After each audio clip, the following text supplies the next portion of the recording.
Happy Friday, everybody. Welcome in to Sports 56 Mornings as we get you set for the sports weekend. It's the Friday, June 6th, 2025 edition. Greg Gaston, Eli Savoy, Elijah Seegers with you, broadcasting live and local from the Family Leisure Studios. Family Leisure, you know by now, for all your summer needs, all your pool needs, and so much more. Check them out at 2120 Whitten Road, just north of I-40. 75 degrees currently. It's going to get up to 88 today. Cloudy skies for the most part. Stray shower or thunderstorm is possible, but only about a 25% chance of precip. Tonight, variable clouds. Scattered thunderstorms, about a 47% chance. There is the potential for severe thunderstorms. And then for your Saturday, looks like we may get some more rain at about 65% chance.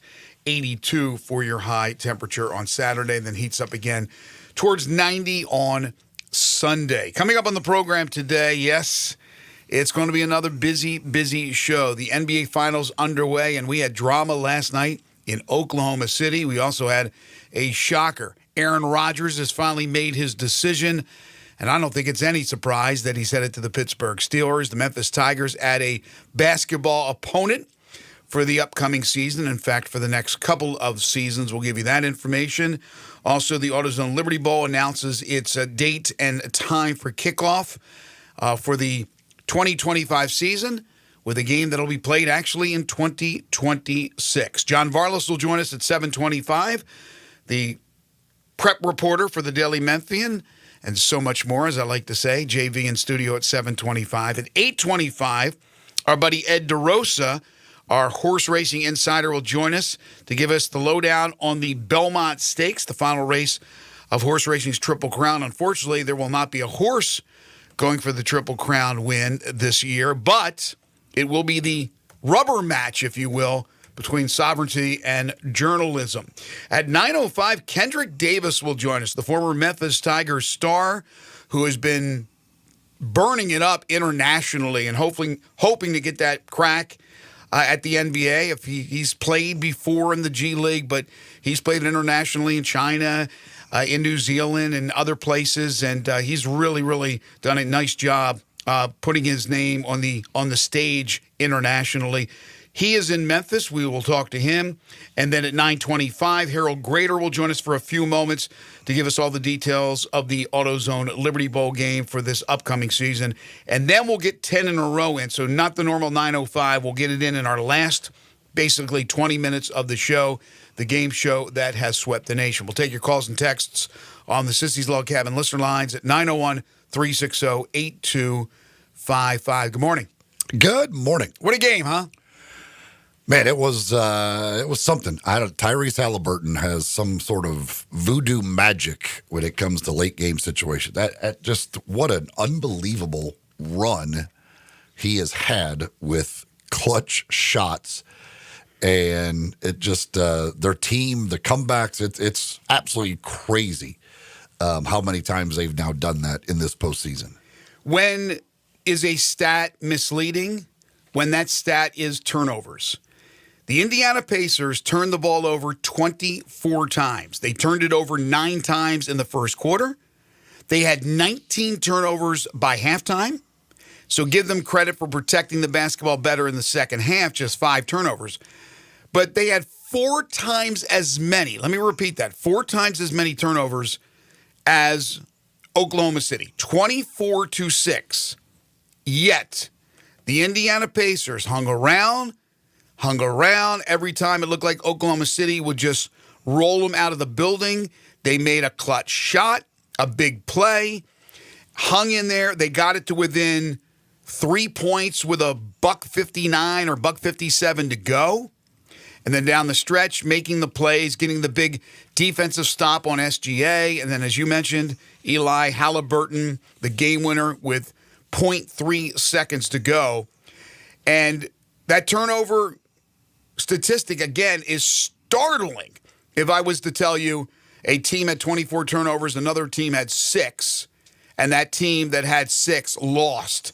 But also, three-point shooting was huge. The Pacers, 18 of 39. That's 46.2%.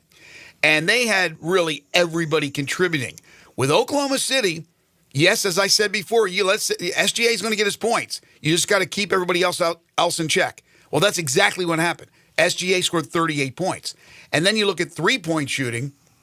He was 3 for 6. But it was Lou Dort who was 5 of 9. You take away Lou Dort, and they really struggled from the three-point line. Look, the Thunder, they're a heavy favorite for a reason. But at least for one night, who knows? I said maybe they're the team of destiny, the Pacers. The Pacers stun.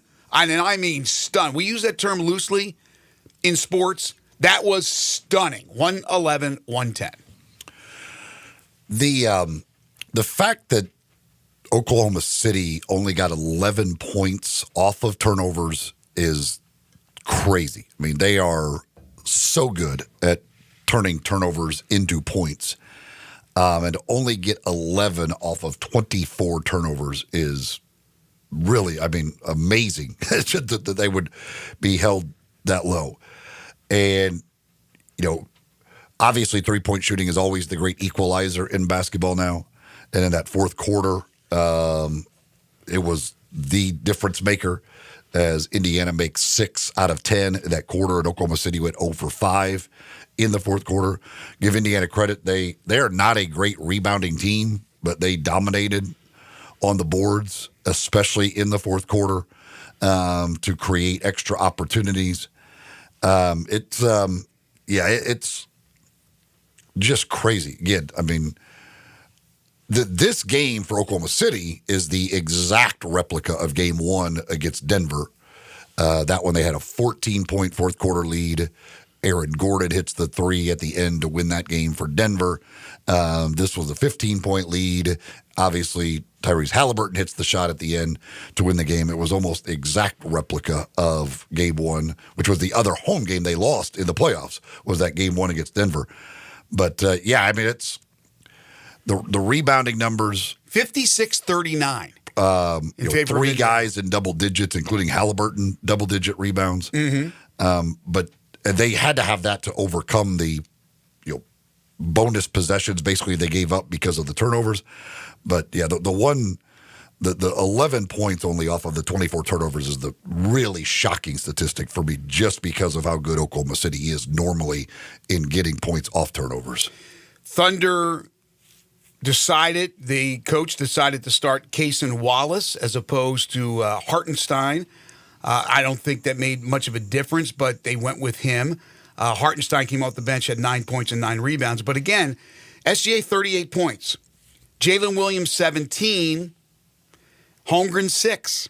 Chet Holmgren was a non-factor. He was 2 of 9. Wallace had 6 in a starting role. Dort, you got the bonus with 15 points. He's not usually stroking the ball the way he did. And then on the bench, Caruso did his thing, 11 points, 6 rebounds, and Hartenstein was pretty good. But it wasn't as spread out as the Pacers.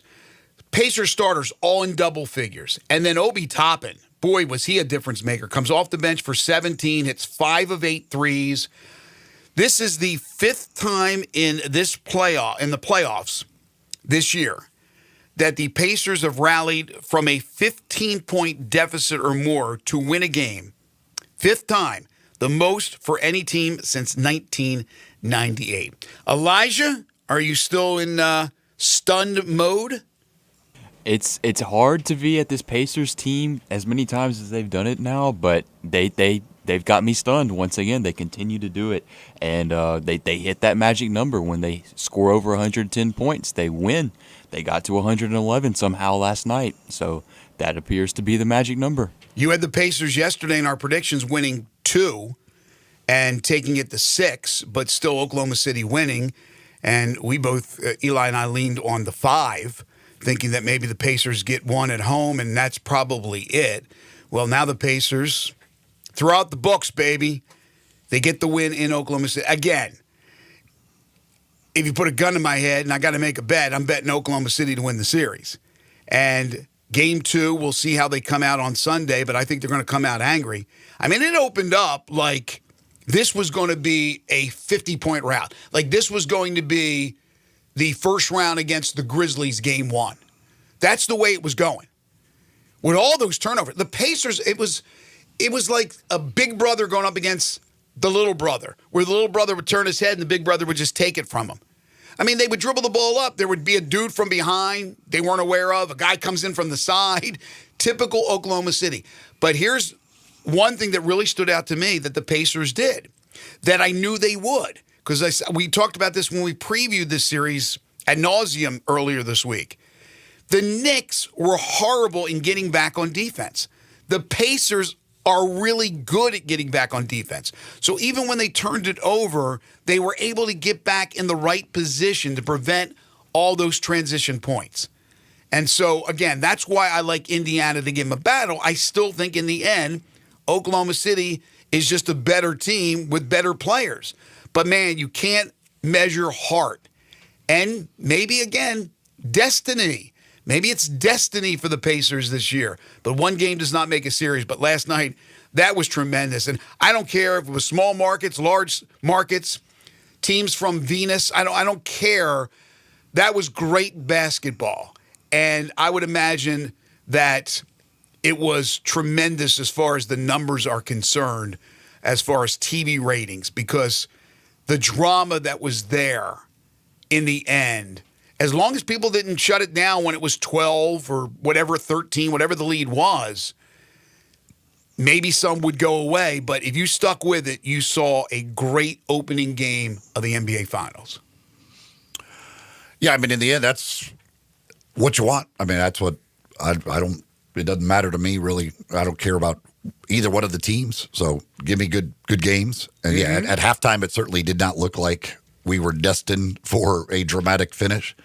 But I mean, the Pacers were a completely different team in the second half. I mean, to score 66 points in a half against Oklahoma City is not easy. That's for sure. No. But they figured out the turnover situation and just started knocking down threes. Again, you can it could change your fortunes in a hurry when that three ball starts going in. Toppin was amazing. I mean, Toppin, huge difference maker. And Jalen Williams did not shoot the ball well, and then as you said, Holmgren just not really much of a factor at all, especially on the offensive end. Which I had talked about the fact that it's really hard to play Holmgren and Hartenstein together against Indiana because it's going to cause Hartenstein to be trying to chase somebody around the perimeter. And so I didn't know if they would change. Wasn't really expecting him necessarily to change the starting lineup, but I just figured they wouldn't be able to do that very much. But, and I actually thought if they would change the starting lineup, it would be Caruso that would go in there rather than Wallace. But I guess they want Caruso coming off the bench. But, yeah, it's this. At least now, if you wanted to bet on Oklahoma City to win the series, now you can get a little bit better odds. At least I think they're still minus 250 or something like that. But now's the time to jump on Oklahoma City. Maybe Hartenstein starting and Holmgren coming off the bench if you don't want to play the two bigs. Maybe reverse it because Hartenstein's physicality, you don't get that with Holmgren. Holmgren has incredible athleticism, length, blocking shots, altering shots. Hartenstein's a bull in a china closet, or a china shop. So you have, I think, that physicality, which could be a factor. I said that I thought the key player for Indiana, when we talked about this yesterday, was Miles Turner. And early on in that game, Miles Turner looked like he didn't even belong. I'm like, what is he doing? He's playing in mud. Every move he made, he brings the ball down, they knocked it out of his hands. He ended up with 6 turnovers in that game, but he did, the damage was mostly early. And then he got it going. And he hit 5 of 10 shots. He hit a couple of threes. He got you 9 rebounds. So 3 blocks. So Turner became much more of a factor as that game moved along. And I thought he was key. Nesmith, with his length, got you 12 rebounds. Nembhard hit some huge baskets down the stretch. So all these guys that have always contributed, and of course Siakam, double-double with 19 points, 10 rebounds. He added 3 assists and a block. But all the guys that have been carrying Indiana, and it's more than just Halliburton, did it again. McConnell hit some big shots. He had 9 points and 4 assists, continues to be a pest. Tyrese Halliburton, though, as you opened up the conversation. The guy just has nerves of steel, can hit the big shot. I think we could put the rest, the whole overrated thing, because that guy has proven everybody who thought that wrong and is becoming one of the most clutch players that we have seen in recent postseason history. That's how good Halliburton is. You knew he was going to take Not recent postseason history.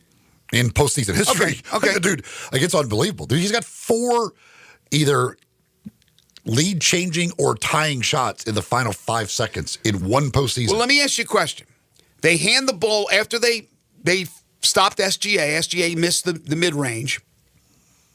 They get the rebound. They give the ball. Halliburton comes over and takes the ball. Okay, it's Halliburton time now. He comes up. It looks like at first he's double-teamed. There's Caruso and there's Wallace. And he shakes one of them. I think it was Wallace. Should Lou Dort have been on him?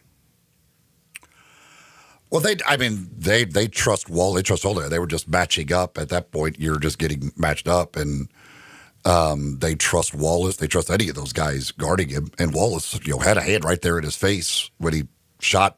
When he took the shot. So I don't think they have any problem with that. So who was it he shook? He shook one of them. There was 2 guys, and then one dropped off or something. Caruso was over there on that wing. He was defending Siakam, and he kind of came up at first to help, but then he had to go back to Siakam because Siakam was wide open. So he didn't want to let him drop it off to Siakam for a dunk, and so he instead of coming up and double teaming, he went back to Siakam, who was going towards the basket, and that was the that left Wallace there still with Halliburton by himself. One of the big shots, and I think Elijah, you alluded to it on Twitter, was the step back Nembhard 3. It was 108-102. He just went under 2 minutes, and he hit that big 3. That was huge for the Pacers. You talk about a confident shot. To do that on the road in the finals in Game 1 as a role player, that one was the one for me that stood out and still stands out. I'll be thinking about that one the rest of the series. Yeah, I'm looking at it right now. Just a brilliant shot. But they were making threes. And again, as you said, the great equalizer, 18 of 39, 46.2%. So not only do you shoot it at a high percentage, but you make a bunch of them at 18. We'll talk more about this opening game of the NBA Finals as we move along today on this Friday edition of Sports 56 Mornings. A couple of other headlines, and then we'll take our first break. John Varlas will join us on the other side. College basketball news. Memphis has added Utah State to their schedule. It's a home and home, and it starts in Logan, Utah this upcoming season. 2 things that stand out from that announcement, although it wasn't announced officially by the school, but it is accurate as it was confirmed by a number of the local writers. It's in February. So Penny had talked about having to want to schedule a game during the week where Memphis doesn't play 2 conference games to have more of a challenge. And while Utah State won't be confused with Duke, they have been to 4 of the last 5 NCAA tournaments. It's a long trip out there as well. So that's always a challenge once you're into the middle of conference play, just the travel and all that. So Utah State in February, so that answers one question. We thought that Penny would add a team or add an opponent during conference play. The other thing is it's another road game. Not that Utah State would be some big attraction to the home schedule, but they only have 3 non-conference home games right now. So 4 more games, at least by my count, that they have to schedule. I still believe there'll be a couple of pretty good names that will be on the home portion of the schedule this year, but it's easier said than done as Penny tries to schedule this. But Utah State at it. So another team from out in the Midwest or West, we got Utah State, you got UNLV, San Francisco from the West, all on the Memphis schedule this year. Yeah, it's nice to put that game in the middle of conference play. It's a good program in Utah State. It is weird that the next year's home schedule should be great because they're just all these things are on the road this year.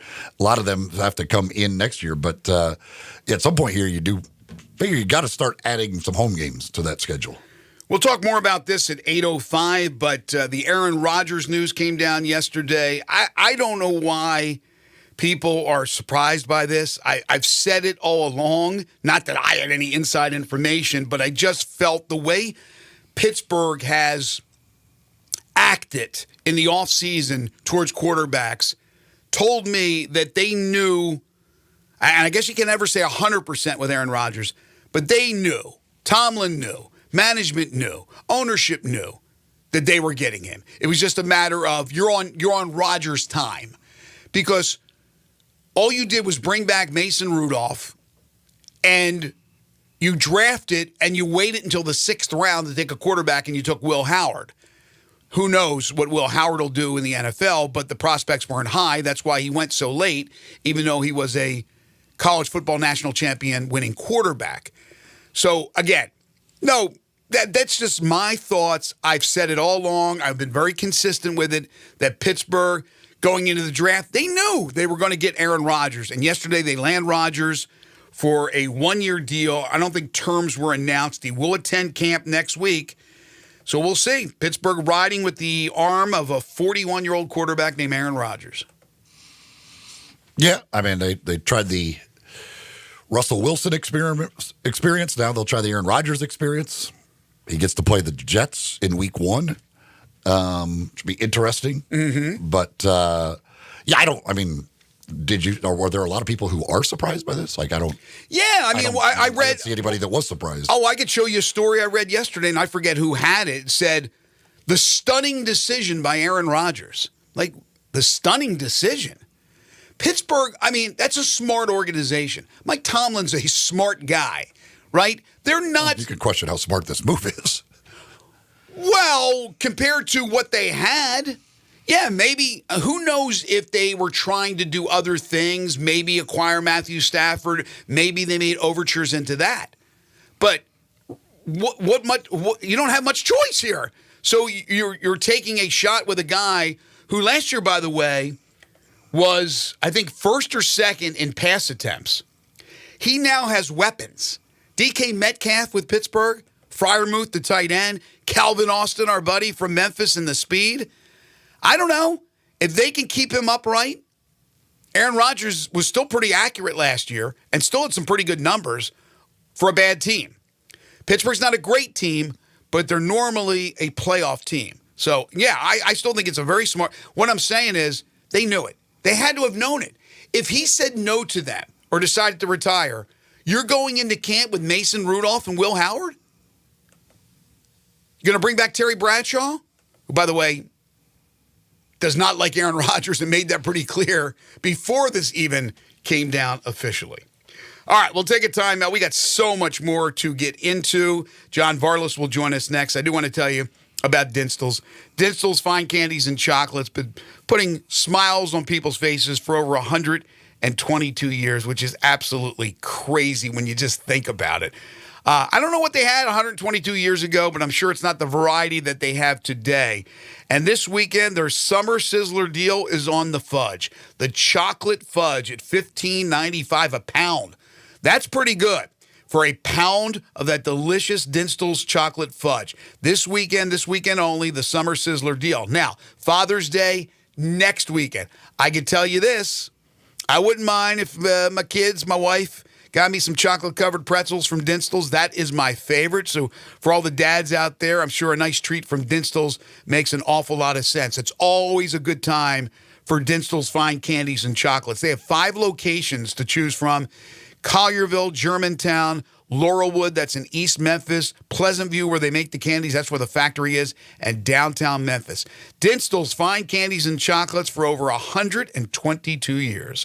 You're tuned in to Sports 56 Mornings with Greg and Eli on Real Sports Talk, Sports 56 and 98.5 FM. Broadcasting from the Family Leisure Studio, we are Sports 56 and 98.5 FM. Pools, and more pools. Yes, it is pool time at Family Leisure. Family Leisure is already booking pool installs, so you need to buy now and get on that list. 24/7 4-foot pools start at $19.99 install. Liners are starting at $2.99. You're going to need some pool accessories, so they're all up to 20% off. Not quite ready for a pool? That's fine. Get a 5 or 6 person hot tub starting at under $7,000. You can also go for a swim spa or perhaps a cold plunge tub. Those are now $2,000 off. Get patio furniture up to 50% off on select sets. Buy your pool now. Get on that install list. Mention this commercial, and your install is free. It's underlined in bold print, so you know it's big. It's pool time at Family Leisure. Family Leisure, Whitten Road at I-40, where family and fun come together. Hi, this is Troy Five Ash, owner of Five Ash Roofing. Did you know there are so many roofing companies in Memphis that I don't even know them all? So that begs the question, which one should you choose? So I thought I'd give you a little background about me. My grandfather was a World War II Marine. My father worked for the University of Memphis for nearly 30 years. My mother, a pianist at Raleigh Baptist Church. Seems like forever. I went to Brownsville Road, Craigmont, and Bartlett High School, class of 81. We support the local school systems, youth athletics, and believe in what St. Jude and Le Bonheur stand for. I'm a Tiger and Grizz fan. The point? Memphis is my home. Five Ash Roofing will be around if you ever have a problem with the service we provide. Five Ash Roofing, fair, honest, and ethical, with deep local ties in our community. 367-0050 or memphisroofer.com. Five Ash Roofing is what we do. We're here for you.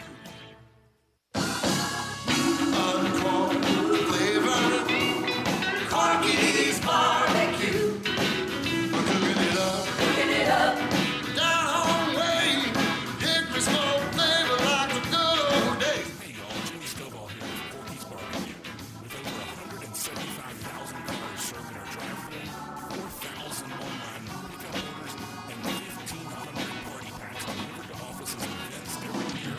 Corky's is your trusted go-to barbecue for parties. Our party packs start at just $6.99 per person. You can choose 1, 2, or 3 meal combos, pick your favorite sides, and as you know, Corky's always gives you plenty of food, so you never worry about running out. Whether it's pickup or delivery, we've got you covered. Corky's makes it easy to impress your guests. Visit Corky'sBBQ.com to order for your next event. Encore flavor. Corky's barbecue. Listen each and every Sunday morning at 11 to join Ottawa Presbyterian Church for worship. Ottawa is the PCMSA Church downtown Memphis. This traffic report on Sports 56 is brought to you by Palo Windows and Doors of Memphis and the Mid-South Palo Windows. The standard is affordable luxury. Sports 56 traffic. Good morning. We've been in pretty good shape so far. Inbound on Bill Morris as you work your way there on 385, getting on that ramp to 240 as it picks up also southbound Austin P up on that ramp to I-40. A steady flow of traffic coming in from Fayette County right now, right on schedule actually on 40 westbound coming past 269 Canada Road there at Chambers Chapel. Dandelions, nutgrass, crabgrass, not a problem for Lawn Solutions. Call Lawn Solutions today here in Memphis, 867-5626. I'm Commander Chuck with your on-time traffic.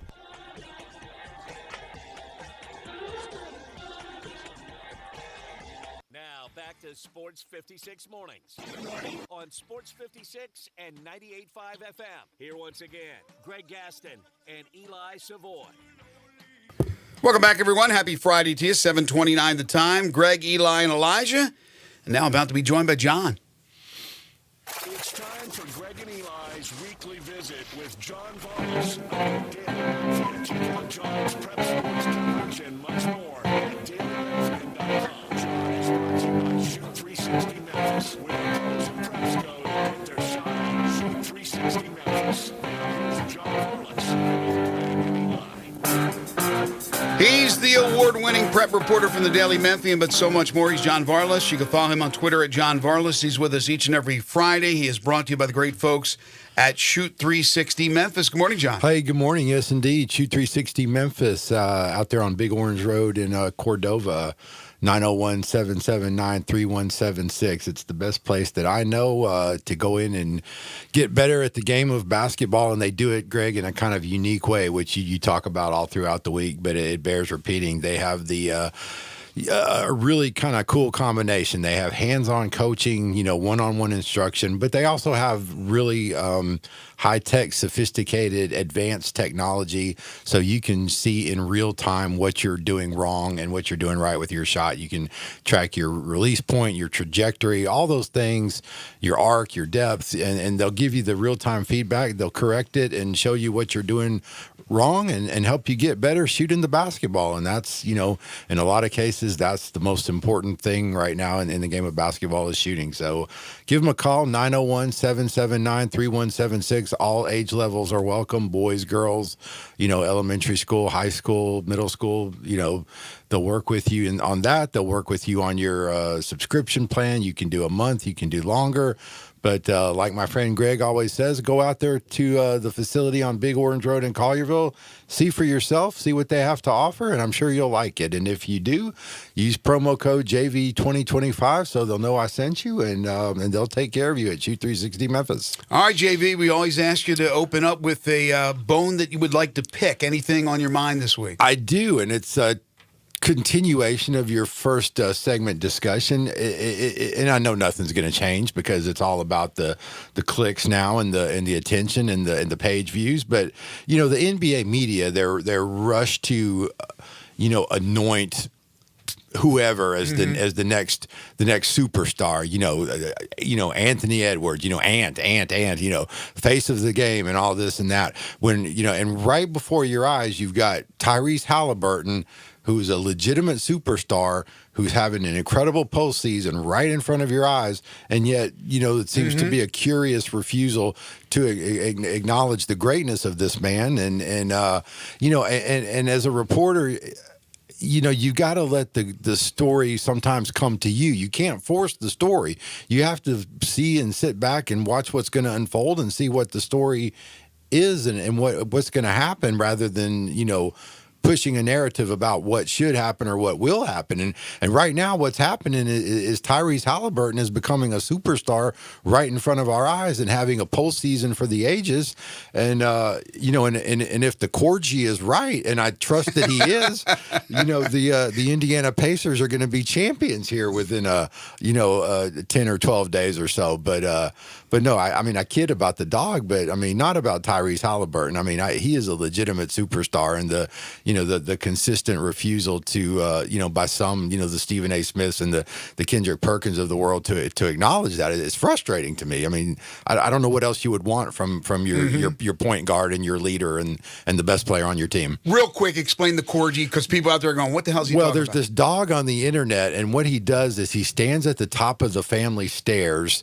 He's got he's got a trash can on one side, and it's got the Pacers logo on it, and he's got the trash can on the other side with the Thunder logo on it, and he jumps up and hits a ball with his nose, and it goes bouncing down the stairs, and whatever can it lands in, that's who's going to win the series. So he accurate. But they do it seven. They do it best of seven, right? It's first to four, right? 7 balls. So the Corgi, according to the Corgi, the Pacers are going to win the series 4-2. He got last night's game right. He predicted an Indiana win last night. He also predicted Indiana will win game 2 as well. So we'll see about that. But apparently, he's done this for other sports. Yes, playoffs. I've seen it many times. I was telling Elisha when I came in, the Corgi is extremely accurate. So.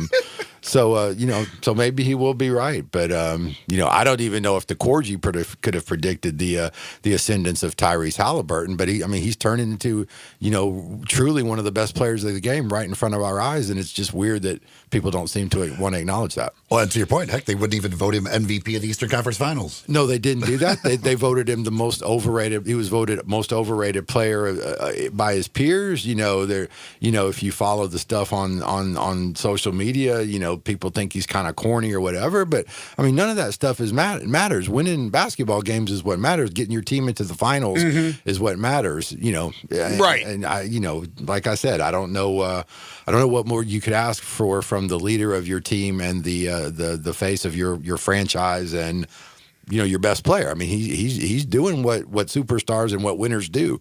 That's a great point. I couldn't care less what he wears in coming into the arena as now is like a big thing. What are the players wearing? I couldn't care less. I don't care what he does outside of basketball. I hear him sometimes on McAfee and these very thought-provoking things that he brings up. Talked about his dad, panned his dad for what his dad did, and he should have been panned, and that's his son doing it. But he has stepped up, and you make a great point. He has not had that kind of talk like Anthony Edwards or others have had. He will start to get it now. You can't keep avoiding this. As Eli said, he doesn't even win the Eastern Conference Finals MVP, but he's off and rolling so far in the NBA Finals. So good point. I like that bone. I like that bone. I try to be topical sometimes. I don't want to make it always about me and my life. My frustrations with the world at large. But it's not always about you. It's not always about me. It should be. But and happy National Donut Day too, by the way, guys. And National Donut Day today. Everybody who celebrates. Did you bring donuts? It's really National Donut Day. My wife said I should go get you some. I told her last night it was National Donut Day today, and she said, "Well, why don't you go get some for Greg and Eli?" And I didn't feel like going back out of the house. It's also National Lazy Day. That's every day. You can't wish us a happy donut day without donuts. That's I got a bone to pick with you now. You can't just come in and say, "Hey, happy National Donut Day." I know. Well, you when you leave here, go get you one or two or half a dozen or whatever. I may have to stop off at Gibson's and grab some donuts. Now, I thought when I was driving in, I was listening to a national reporter say it was also, it's also National Drive-In Movie Day. It's observed today because it commemorates the first drive-in theater, which opened in 1933 in Camden, New Jersey. But we just had, of course, the Malco Drive-In go belly up. Camden, New Jersey, home of the Wagners. Milt Wagner and DeJuan Wagner. Yes. Yeah. But again, so it's also National Drive-In Day. Unfortunately, you can't go buy your donuts for National Donut Day. Bring it here to the drive-in because the drive-in no longer exists. What's your donut of choice, Greg Gaston? Well, okay, we're going to get into the argument about whether an apple fritter is a donut. Well, it's not. It's a fritter, but okay, I know. It's not National Fritter. Okay, when is National Fritter Day? Okay, I'll go. Fritter Day is in September. I'm going to go with. I know, but I get the fritter all the time. That's fine, but that's a fritter. Okay, all right. You're right. A donut is a circular Devil's thing food. with a hole in the middle. Devil's food. Fritter it's a good pick. Fun word. Fritter is. I'm going devil's food. All right, so there was actually a big high school story. There's a couple that we're going to talk about. There was a big high school story here this week, as you know, and that is Melrose having to forfeit a bunch of games from last year and give back their runner-up trophy. Well, it was, and it was a big story. We broke it at the Daily Memphian this week, and we, hate to write bad news, especially about people you like and people that are doing great things. But yeah, turns out Melrose had an ineligible player on the roster last year. He participated in 8 games, including all 5 of the team's postseason games. So, as a result of that penalty, they were forced to forfeit those games, forfeit the runner-up trophy, like you said, Greg, from the state championship game against Macon County. They'll have to return that trophy. They'll have to return all the gate from the 5. Their share of the gate from the 5 postseason games, and that's pretty significant. That was over $14,000, their share of the gate from those 5 games. So that's significant. Eli was asking me off the air. I certainly don't think there was any malicious intent involved. It sounds like it's one of those things where it was more of an administrative oversight more than anything, and just lack of communication between the parties involved, the coaches and the administration and things like that. I know Melrose has appealed, and that's their right to appeal. I don't think generally the TSSAA is not going to overturn in these situations, but who knows? But but it was yeah, a transfer. transfer from Hamilton High School. The gist of it was he was his date in the TSSAA eligibility portal was different from the date that he transferred, and subsequently the date in the portal would have made him look like he was eligible to play in those games when in fact he was not.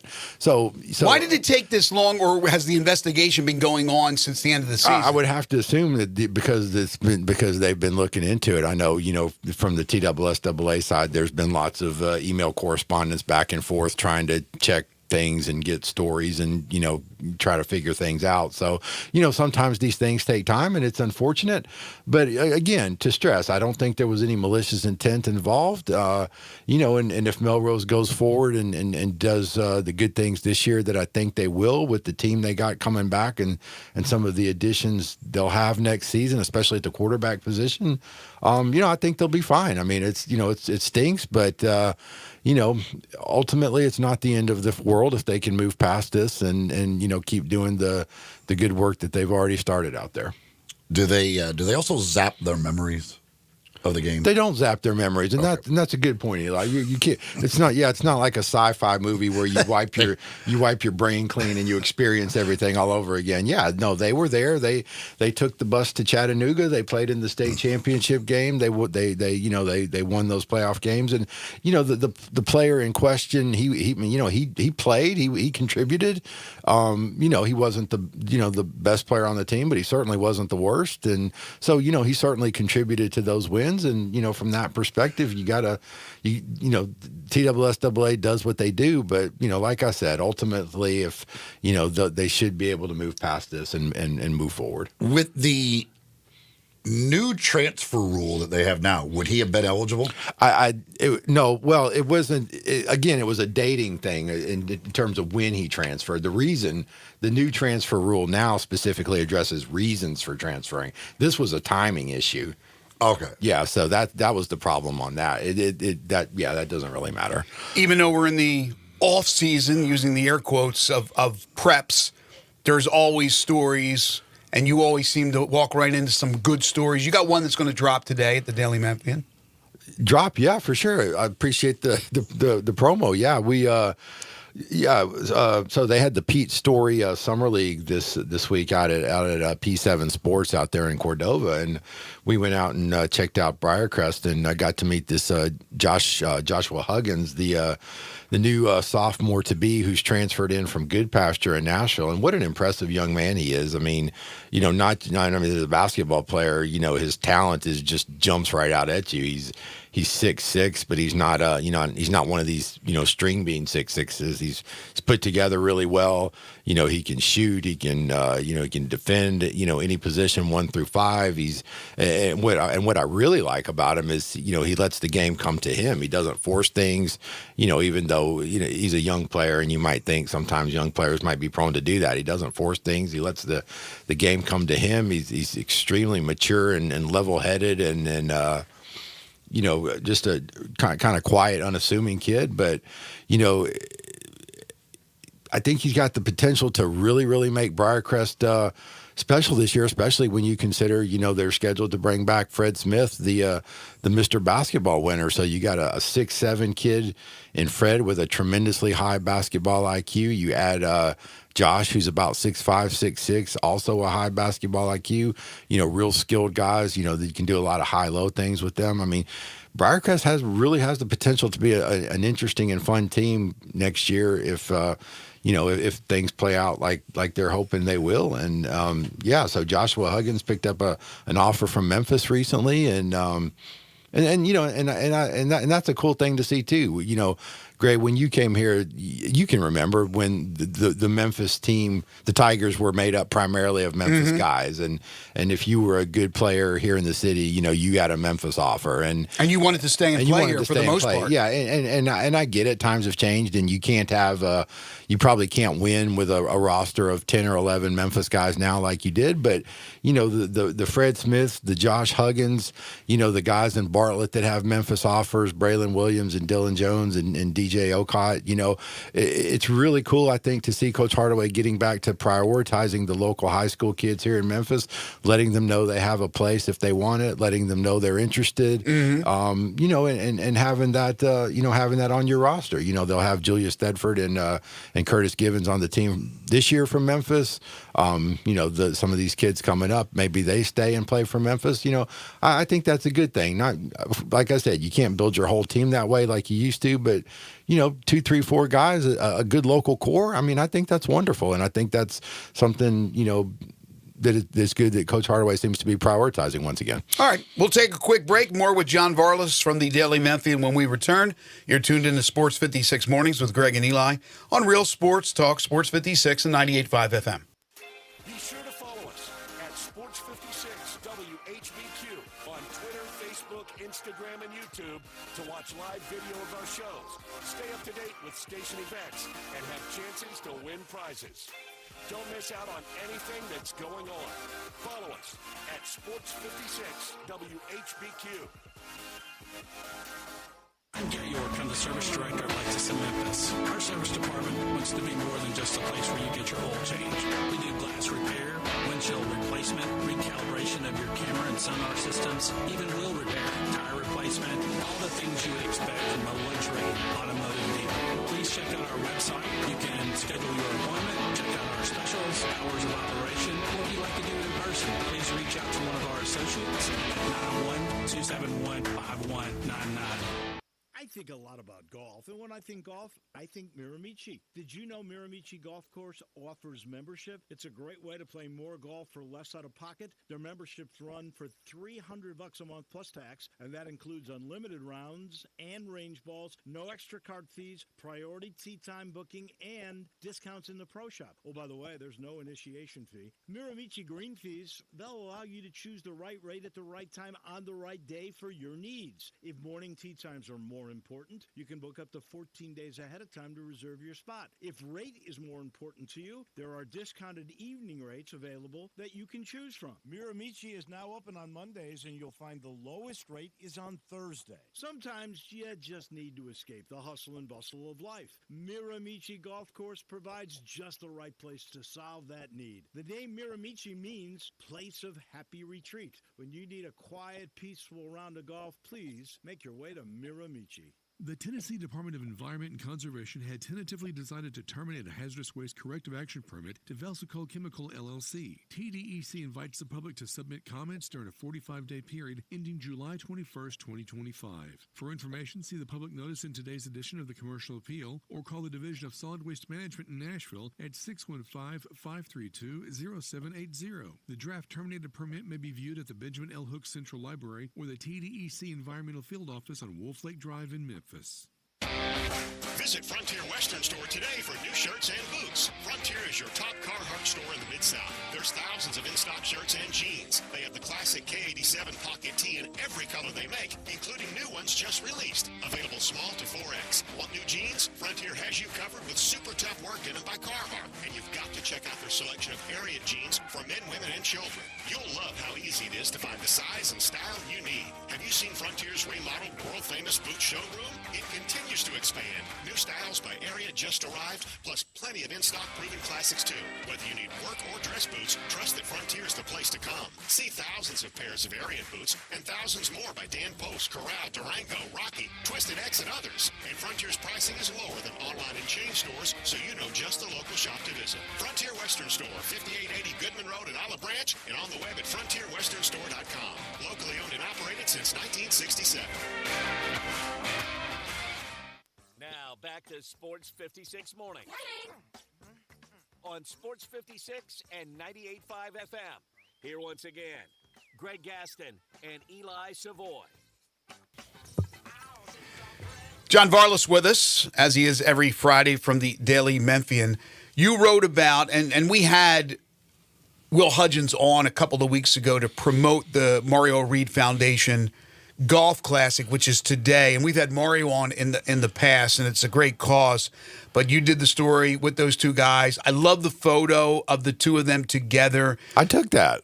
That was you? Yeah, how about that? Look at you, photographer as well. How about you? Aren't I something? Yeah. You're a Renaissance man. I'm like Johnny Polaroid. Well, Johnny Polaroid, Johnny headline writer, Johnny content producer, Johnny on the spot. Johnny reporter, Johnny breaking news. Yeah, You're doing it all, huh? Porta-John. You really like that picture? And the reason I asked is because I was really pleased the way it came out too. I liked it. I mean, literally all I did is, Mario said, let me get Will in here with me, and I picked up my phone and snapped it, just like I'm snapping a picture of, my wife at the Grand Canyon, just click, point, and that's it. But no filters, but it turned out really good. Well, I liked it, and I liked just the whole point of that, the friendship between these two guys who starred at one time. Different schools in high school. Go ahead and take the story from here. Yeah, but they have a common bond, and the common bond is, unfortunately, catastrophic injury and paralysis. Everybody. I mean, I'm sure the older folks will remember. Back in '97, Mario Reed was playing for Millington. He was on kickoff coverage. Went down to make a tackle in a game against Houston. And he'll tell you, he said, I made a mistake. I ducked my head on the tackle, and he ended up getting a catastrophic neck injury that left him as a quadriplegic. Well, certainly that injury has changed his life, but like Mario said in the story, it's not, he's never been the kind of guy to say, why me? It's like, well, why not me? Why has God given me? Why have I been dealt this deck of cards? Why has God put me in this position through this injury? And the reason is, for Mario's perspective, the reason is to help others. He's established a foundation. He advocates for other people like him, other quadriplegics. He helps them navigate things like insurance and housing and all the stuff that people like us, able-bodied people don't think about. And probably mentally how to deal with something that's... He mentors people that have had this happen to them. He goes to talks to them. He encourages them. He shows them how to do things. Just the basic stuff you have to learn to do all over again when you're in that situation. I mean, he talks to important people in Memphis to try to get to raise money for his foundation and help people out with cars and transportation, all kinds of things. He's written a book. He's made a documentary. I mean, the guy's done more since he's been confined to his wheelchair than a lot of us have done in our lives, and it's really cool to see, and his enthusiasm and his spirit remains infectious and strong after all these years, and that's the thing that drew Will Hudgens to him. I mean, everybody knows Will. He's kind of a minor celebrity around here from his days playing quarterback for the Tigers, but it's personal for Will too, because his uncle was Bill Crumby, who played at Memphis State and suffered, essentially the same kind of injury that Mario Reed did back in the 70s. Bill was playing for Memphis State, injured on a kickoff, was confined to a wheelchair as a quadriplegic, and Bill Crumby passed away, many years ago. But before he passed away, he and Mario got to know each other kind of with Bill Crumby mentoring the younger Mario.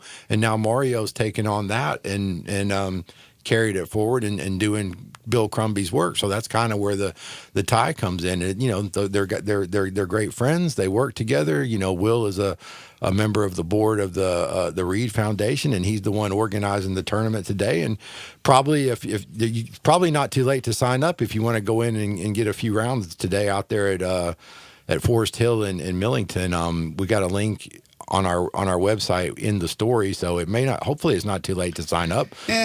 Well, maybe it is, but maybe Will work with you, and you know it now for next year and years to come, because this is the first ever golf tournament for this event. So yeah, I mean, hopefully it's going to be an ongoing thing, like you said, Greg. But yeah, the relationship these guys have, and it's and the personal tie through injury and tragedy but hope that's kind of sprung out of that. That's great. That's as I said, and Will's just a good dude. He is. Will's the best, man. I mean, he's a lot of people, like kind of like to kid on him because his career at Memphis was so long because of all the injuries. But I mean, he's a great guy, and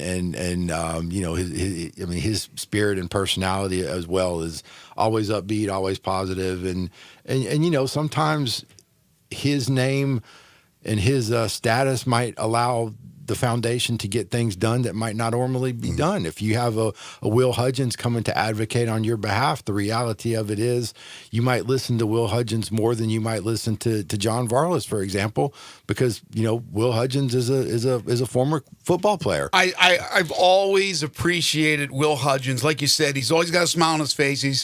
He's a positive guy, and that's certainly needed in this situation. But you have Will Hudgens played minor league baseball professionally, right? So minor league baseball, obviously he was a star baseball player. Mm-hmm. He's one of those guys. Everybody has one of those guys wherever they grew up around the country. I talk about this all the time. There's a buddy I'm thinking of right now in my head that reminds me of Will, that was great in every sport he played. And it was normally, back at least when I was growing up, and I'm sure the same with Will, basketball, football, baseball, right? But now they branch out and they're golfers and this and that. And 20 years, 30 years go by for people. They're still in the community. They're still around. They're still, like you said, kind of minor celebrities. You sit down and maybe have a beer with the guy, and it goes back to Glory Days, the Bruce Springsteen song, right? They talk about those days of playing, the stories that Will can tell you. I love those guys. Everybody has an athlete or two like that in their community. Growing up, they know exactly what I'm talking about. Oh, for sure. And honestly, I think Will would be uncomfortable that we're probably talking about him so much.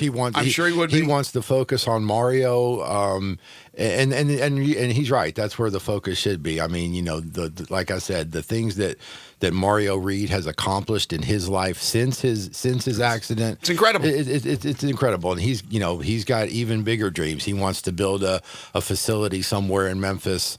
A facility specifically dedicated to serving and helping, paraplegics and quadriplegics, while also helping disadvantaged kids in the community with stuff like meals and aftercare and activities after school and things about that. I mean, so it's more than just his own community with Mario Reed. He's got eyes on bigger prizes. So, God willing, he'll get there.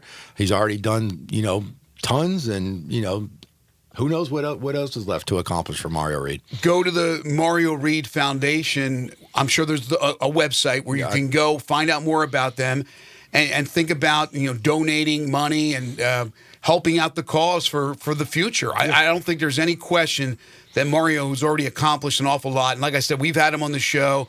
I know him from years and years of talking about this, but also from his playing days when I got here in 95. So I watched the guy play football, and unfortunately had to report on that injury. But he is terrific. I hope it does really well, but it really sets the tone for years to come, as hopefully that golf tournament will get bigger and better. All right, John, good stuff as always. Thank you so much. Sorry about the lack of donuts. Quite frankly, I will not get over that. You could have just left. If you didn't bring the donuts, you could have just not mentioned National Donut. Eli and I's friendship has suffered an irreparable breach this morning. I don't know if it can be healed. No, really can't. The tension in this room is palpable after that. He is John Varlas from the Daily Memphian. Read all his great stories bliss. at the DM. Follow him on Twitter at John Varlas, and catch him every Friday right here on Sports 56 Mornings. Again, John is brought to you by the great folks at Shoot 360 Memphis. Thank you, John. Okay, thank you, guys. Whenever National Fritter Day rolls around, if you're here, you better bring him a fritter. Absolutely. Hour one in the I don't want a books. fritter. This is Sports 56 Mornings with Greg and Eli on Real Sports Talk, Sports 56, 98.5 FM.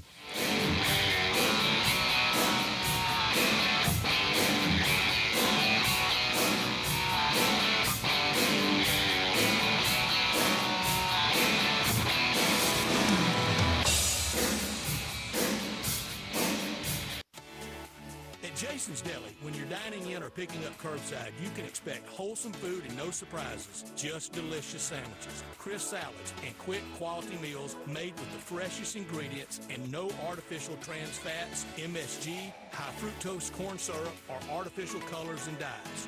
Around here, a lot of thought goes into what we put into our food and what we take out of it, because you're not just taking a bite, you're getting a taste of who we are. New items are constantly being created to expand our menu for all tastes and special diets with vegan and gluten-free options available. Convenience and on-time delivery you can count on. It's just a click away at jasonsdeli.com, so whether you need to feed 5 people or 5,000, the team at Jason's Deli, they have the credentials and the commitment to keep you satisfied. Freshness is nearby at Jason's Deli with locations at Ridgeway in the Park Place Center, Poplar and Highland, Germantown Road in Cordova, and on Goodman Road in Olive Branch. Jason's Deli. It's wholesome food and no surprises. Andy Wise here. I'm an actual customer of Pella Windows and Doors of Memphis in the Mid-South. I was so impressed, I endorsed Pella as the standard in affordable luxury. And now, Pella's even more affordable. 12 months, no interest, no payments, plus 50% off installation. Mention you heard this on the radio and get another $500 off. I'm telling you, as your consumer investigator, as their customer, make the wise choice of Pella Windows and Doors of Memphis in the Mid-South. Pools, and more pools. Yes, it is pool time at Family Leisure. Family Leisure is already booking pool installs, so you need to buy now and get on that list. 24-foot pools start at $19.99 install. Liners are starting at $2.99. You're going to need some pool accessories, so they're all up to 20% off. Not quite ready for a pool? That's fine. Get a 5 or 6 person hot tub starting at under $7,000. You can also go for a swim spa or perhaps a cold plunge tub. Those are now $2,000 off. Get patio furniture up to 50% off on select sets. Buy your pool now. Get on that install list. Mention this commercial, and your install is free. It's underlined in the in bold print, so you know it's big. It's pool time at Family Leisure. Family Leisure, Whitten Road at I-40, where family and fun come together. Wally Hatchet serves breakfast all day and Southern comfort food for lunch. Hatchet fans love our huge omelets, breakfast Sammys, scrambles, and chicken and waffles. For lunch, check out the Mississippi pot roast, chicken fried steak, grilled meatloaf, or one of our best-selling burgers, lipstick on a cow. Pickup, delivery, and catering are also available. Visit WallyHatchets.com to order online. Wally Hatchets is located at 6439 Summer Avenue and open from 7 a.m. to 2 p.m. Tuesday through Sunday. Wally Hatchets. Count your blessings, not your calories. This traffic brought to you by Raleigh Tire Auto Service, your local family-owned business for over 60 years. Sports 56 traffic. Good morning. It's trying to pick up out here in a couple of spots. Not too unusual, really, on 40 East here at the Hernando de Soto Bridge over from West Memphis, coming in from Crittenden County. Still moving up through South Haven right now as we check it out live on 55 northbound as you work your way up from the south there on 55 north all the way up into South Memphis. Picking up on 40 West, passing Sycamore View Road, trying to get up on that 240 flyover. Some of that traffic already getting off there onto Sam Cooper. Hey, dandelions, crabgrass, not a problem for lawn solutions here in Memphis. Give them a call today at 867-5626. I'm Commander Chuck with your on-time traffic. This is Original Sports Station. We are Sports 56, WHBQ Memphis, and W253DF Memphis.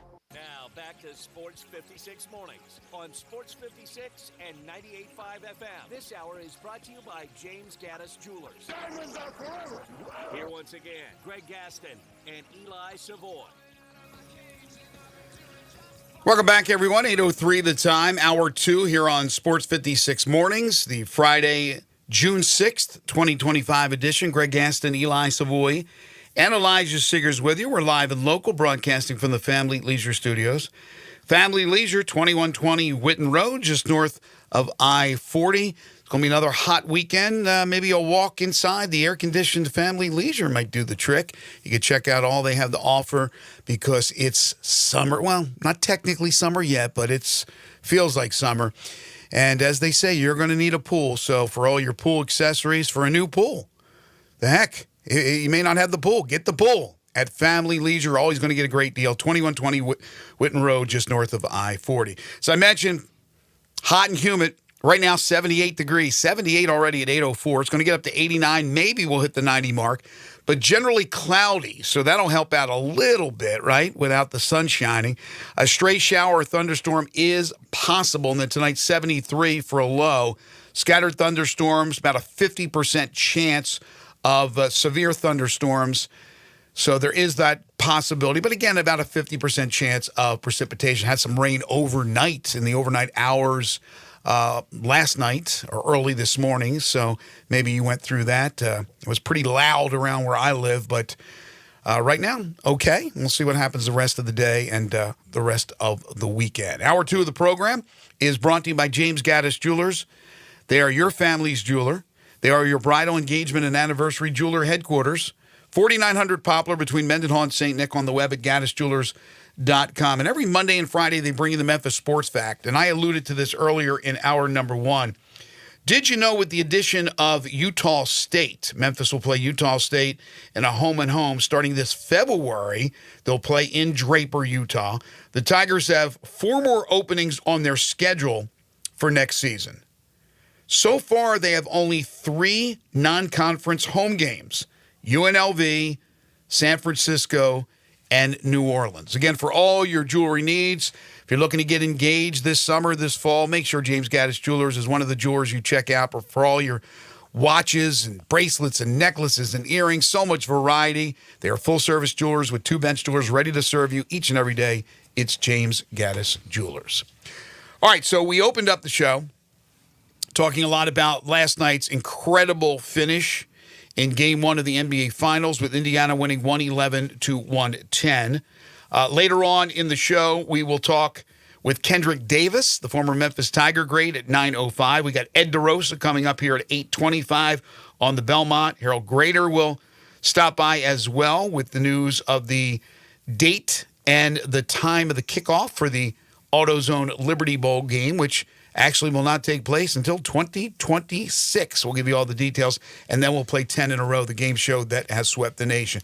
But again, if you, for some reason, turned off the game, thought it was going to be an OKC blowout with a 12-point halftime lead, you missed out on just an amazing finish and another sensational, big-time shot by Tyrese Halliburton, who is becoming more and more. They called Jalen Brunson with the award the clutch player of the year in the NBA. You don't get much more clutch than what Tyrese Halliburton's doing. No, he's had 1 in every series they've played. Just incredible stuff. I mean, you put the ball in his hands at the end of the game right now, and I think it was Neesmith said that basically if he takes a shot in that situation, we just all assume it's good. He's making it. Like, because he just keeps on doing it. And it's just funny watching the highlights of all those plays down the stretch. I mean, the things that went their way, from the Miles Turner banked in 3 from the wing. You had the Nembhard air ball that Siakam was able to get the offensive rebound and put that in. If that ball hits the rim, Oklahoma City has all of the guys there for the rebound, but because it's an air ball, Siakam's able to get it and put that one in. But the fourth quarter, just an incredible performance. Overall, 15-6 rebounds. They had 5 offensive rebounds in the fourth quarter. Oklahoma City had 6 total rebounds. 6 out of 10 from 3 in the quarter, where Oklahoma City was 0 for 5 from 3-point range. Just an absolutely incredible fourth quarter performance by Indiana. And what was the turnover situation for Indiana? Because they completely cut it down in the second half. In the fourth quarter, how many did they have? They had 3. They had 3 in the fourth quarter, but they had 24 for the game. When can you develop a recipe to win a game when you commit 24 turnovers and the opponent commits 6? Very hard to do. But you dominate on the boards, which they did. And Indiana, again, not known for this board domination. They're not that type of team. And they dominated the boards. And then you shoot threes like they're going out of style. 18 of 39, that's 46.2%. So a high percentage and a high number of makes. And it's spread out. really, you look at that lineup and so many different players with clutch shots. We talked about the Nemhard big three on the step back. Obi Toppin comes off the bench, knocks down 5. It was more spread out. Oklahoma City was more, we saw SGA getting his points. I said this exactly yesterday. I said, there's a way to beat them, but SGA is going to get his 30-something. It's you can't let the other guys beat you. And they weren't able to. And this is with Lou Dort knocking down threes like he's Steph Curry. So it's an amazing win. It's a stunner, but I don't think it's going to change the minds of the people, and that's like a high percentage, that picked Oklahoma City to win the series. In fact, Vegas feels the same way. Sunday is game 2, 7 o'clock, and the Thunder, a 10.5-point favorite, playing again at home in Oklahoma City. Rick Carlisle talked about that environment, how hostile it is, but a well-behaved group of fans. This isn't New York and Philly and things that can come off the reels, even in L.A. at times. But the fans, you make a shot like that, and that place went deathly quiet. And many people have said that is the best environment in the NBA. So that's kudos to the Oklahoma City Thunder fandom. But man, oh man, they had to have been walking out like zombies to their cars after what happened. Again, it's one game, and we will go overboard. I'm sure the national shows, ESPN, will go absolutely overboard. The Thunder is going to win this series. Now, if they lose this series, we got some splaining to do, but I don't see that happening. But the Pacers have proven time in and time again in this postseason that they are for real. And I didn't believe them going into the postseason. I am a believer. And again, I believe sometimes in fate, and it feels weird with Indiana that just things seem to be going their way. But Oklahoma City is just too strong of a team. I think they will bounce back. They have to bounce back. You lose game 2 at home, and the percentages are not good to win a series. So Sunday will be huge for Oklahoma City as Indiana's put that pressure on them now by winning game 1. Keith texts in on the Sissies Log Cabin listener line at 360-8255, 360-8255. So I think with Indiana, it's almost like the speed of Oklahoma City's defense takes some time to get used to. Everybody's kind of stunned at first. I think Indiana's defense is underrated. They are a good team. Also says Halliburton is the new big shot Bob. Yeah, he is certainly looking like Robert Horry.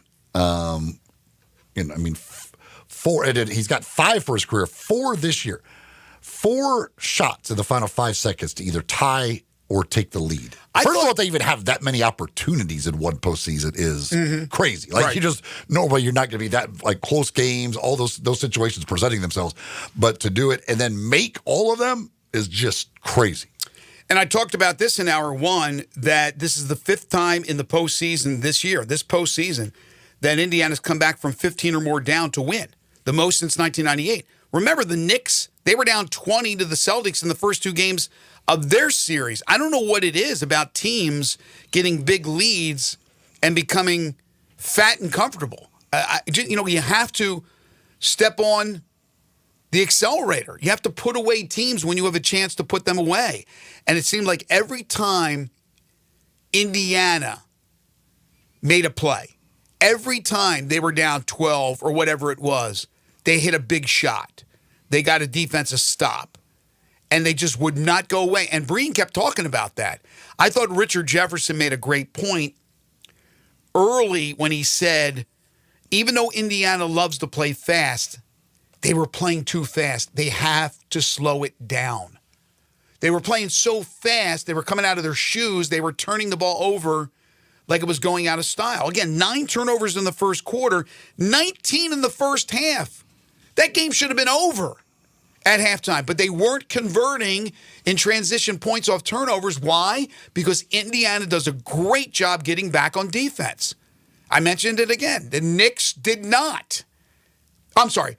The Thunder took advantage of that against Minnesota. Minnesota did not get back When they turned it over, Oklahoma City turned it into points. And Minnesota lost the will to live.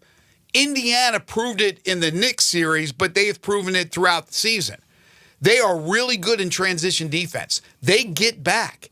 And when Oklahoma City would get the turnover, they weren't getting the easy buckets down at the other end. And people knew that coming in, but man, they really showcased that last night. So again, fantastic. If you want to comment on Game 1 of the NBA Finals, Sissy's Log Cabin listener lines, 901-360-8255. And I think that's a win-win for the NBA. Again, the talk about the small markets. I don't care where these teams come from. You give me a game like this and a great series, the numbers are going to be pretty good. It's not the NFL. It's not the behemoth. But basketball players, ballers, they want to watch a competitive series. And that's a great way to get this series going. Okay, some other things. Yesterday, we talked about the Shams report that KD is on the trade block. They expect to trade him before the draft, which is later this month. Number of different suitors. Shams mentioned yesterday that Kevin Durant was actually pursued by the Knicks before the trade deadline this past season. And so they went after him. They weren't able to strike a deal, but that the Knicks are definitely a player when it comes to KD. So are they going to give up on Karl Anthony Towns that quickly? Because I would imagine that he would be the name involved in the trade among others. And, we'll see how big this trade gets if it does materialize. And, if it's going to be straight up two teams or there'll be a third team involved. So that's something to keep an eye on as we get closer and closer to the draft. Mentioned, of course, that the Tigers have added Utah State, a home and home, including a game this season in February during conference play where they'll take on Utah State. That game will be on the road, however. So again, with 4 openings, Penny Hardaway trying to fill those teams or fill those gaps with, I'm sure, home games. Only 3 non-conference home games right now are scheduled.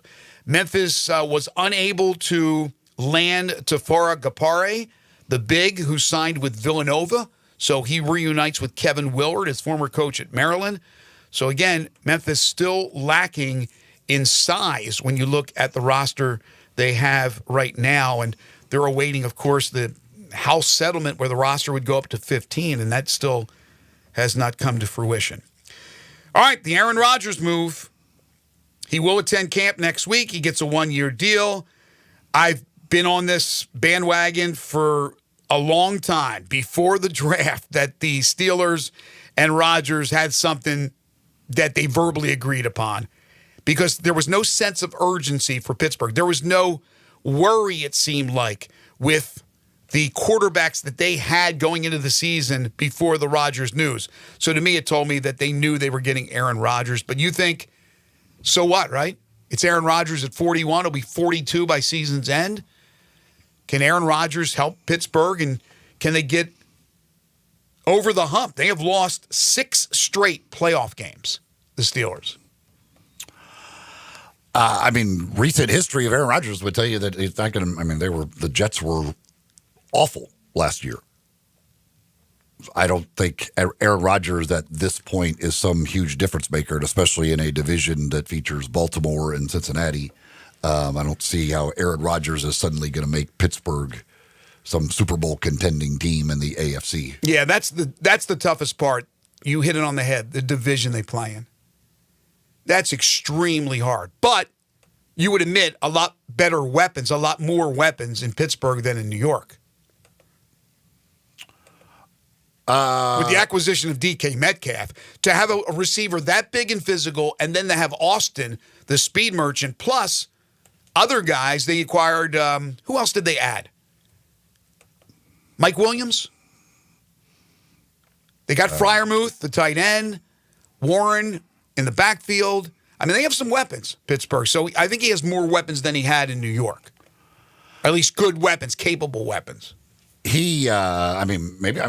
But Garrett Wilson's a really good receiver. It's not like New York. No, Wilson's good. Doesn't have anybody. Wilson's really good. I just don't know. He brought in some. They had Devontae Adams. Yeah, he was kind of a shell of himself.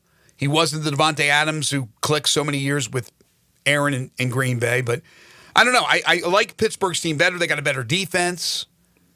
We'll see if they have a better offensive line. But they're going to roll the dice with Aaron Rodgers. All right, some other news to get to. The Softball World Series now even at 1 with Texas Tech and Texas. So the rubber games of tonight. Yes, indeed. The rubber game. For all the marbles tonight, as they say. Will it just mean more for the SEC? With Texas, that long-standing SEC power.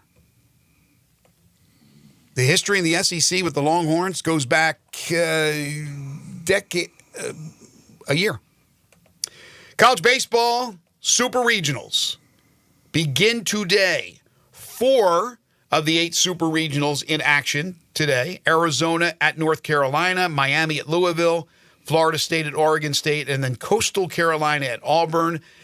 The other 4 get underway tomorrow with Tennessee at Arkansas, Hogs having taken 2 out of 3 from the Vols during the regular season. West Virginia will visit Baton Rouge to take on LSU. UTSA representing the American Conference at UCLA.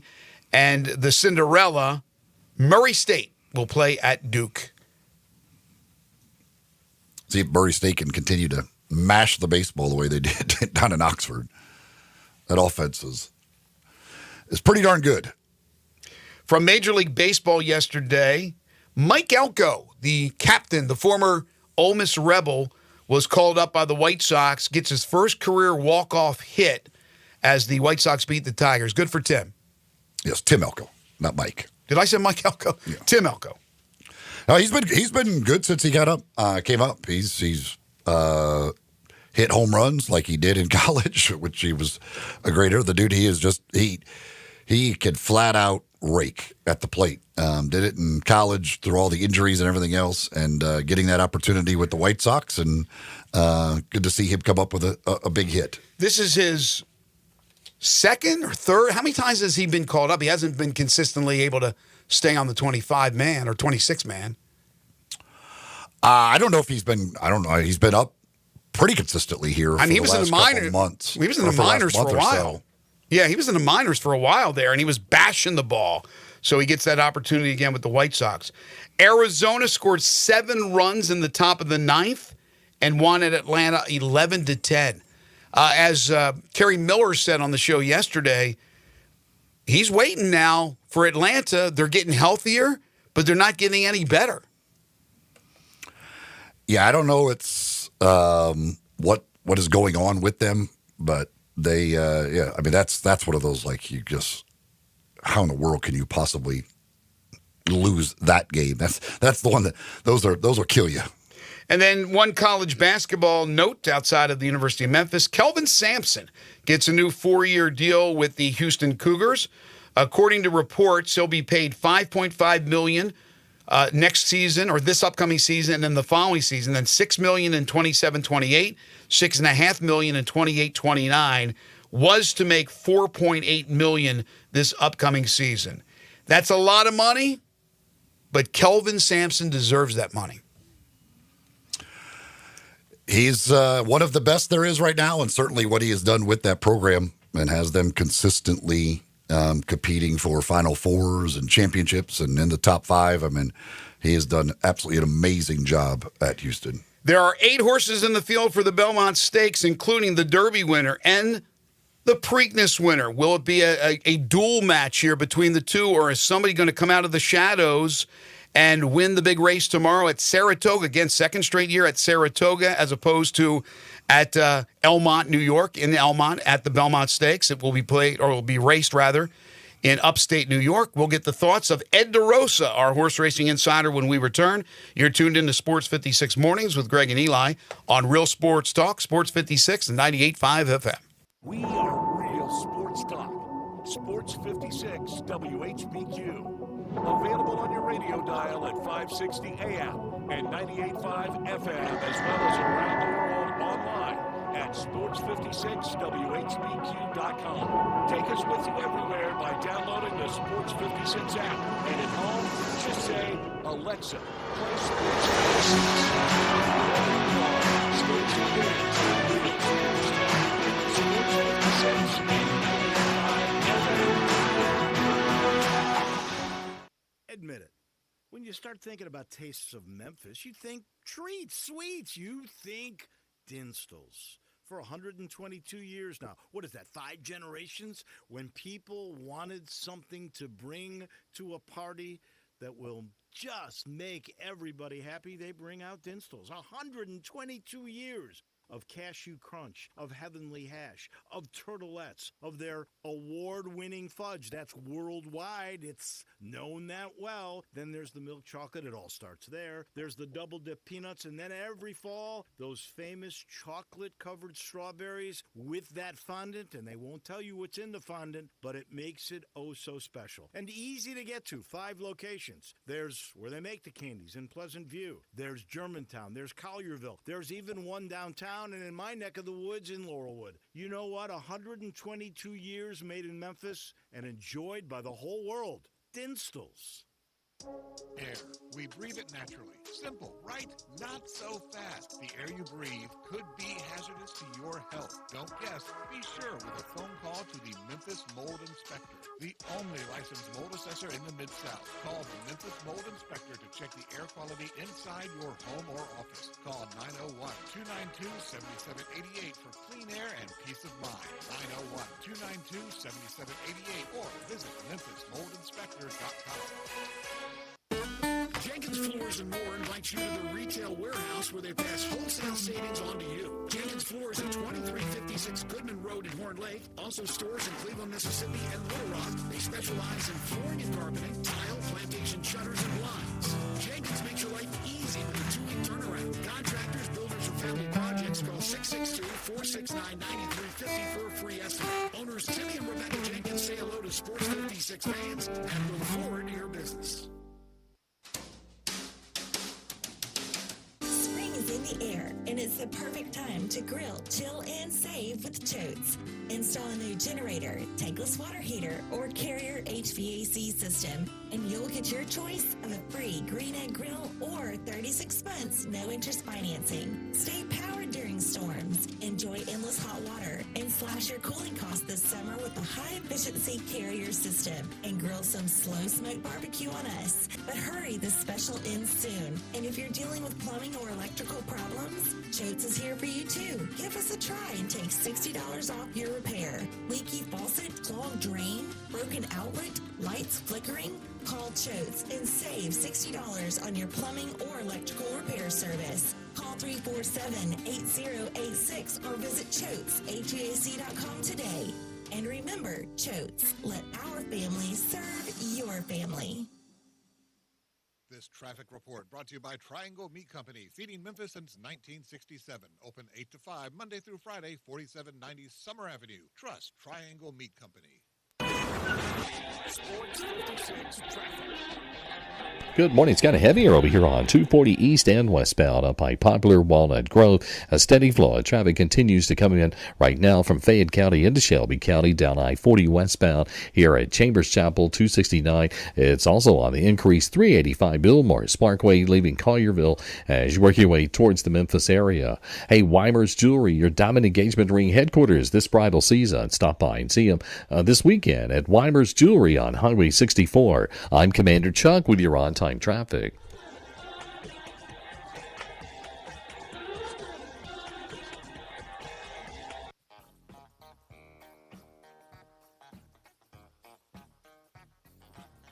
Now back to Sports 56 mornings on Sports 56 and 98.5 FM. This hour is brought to you by James Gaddis Jewelers. Don't you just love it? Here once again, Greg Gaston and Eli Savoy.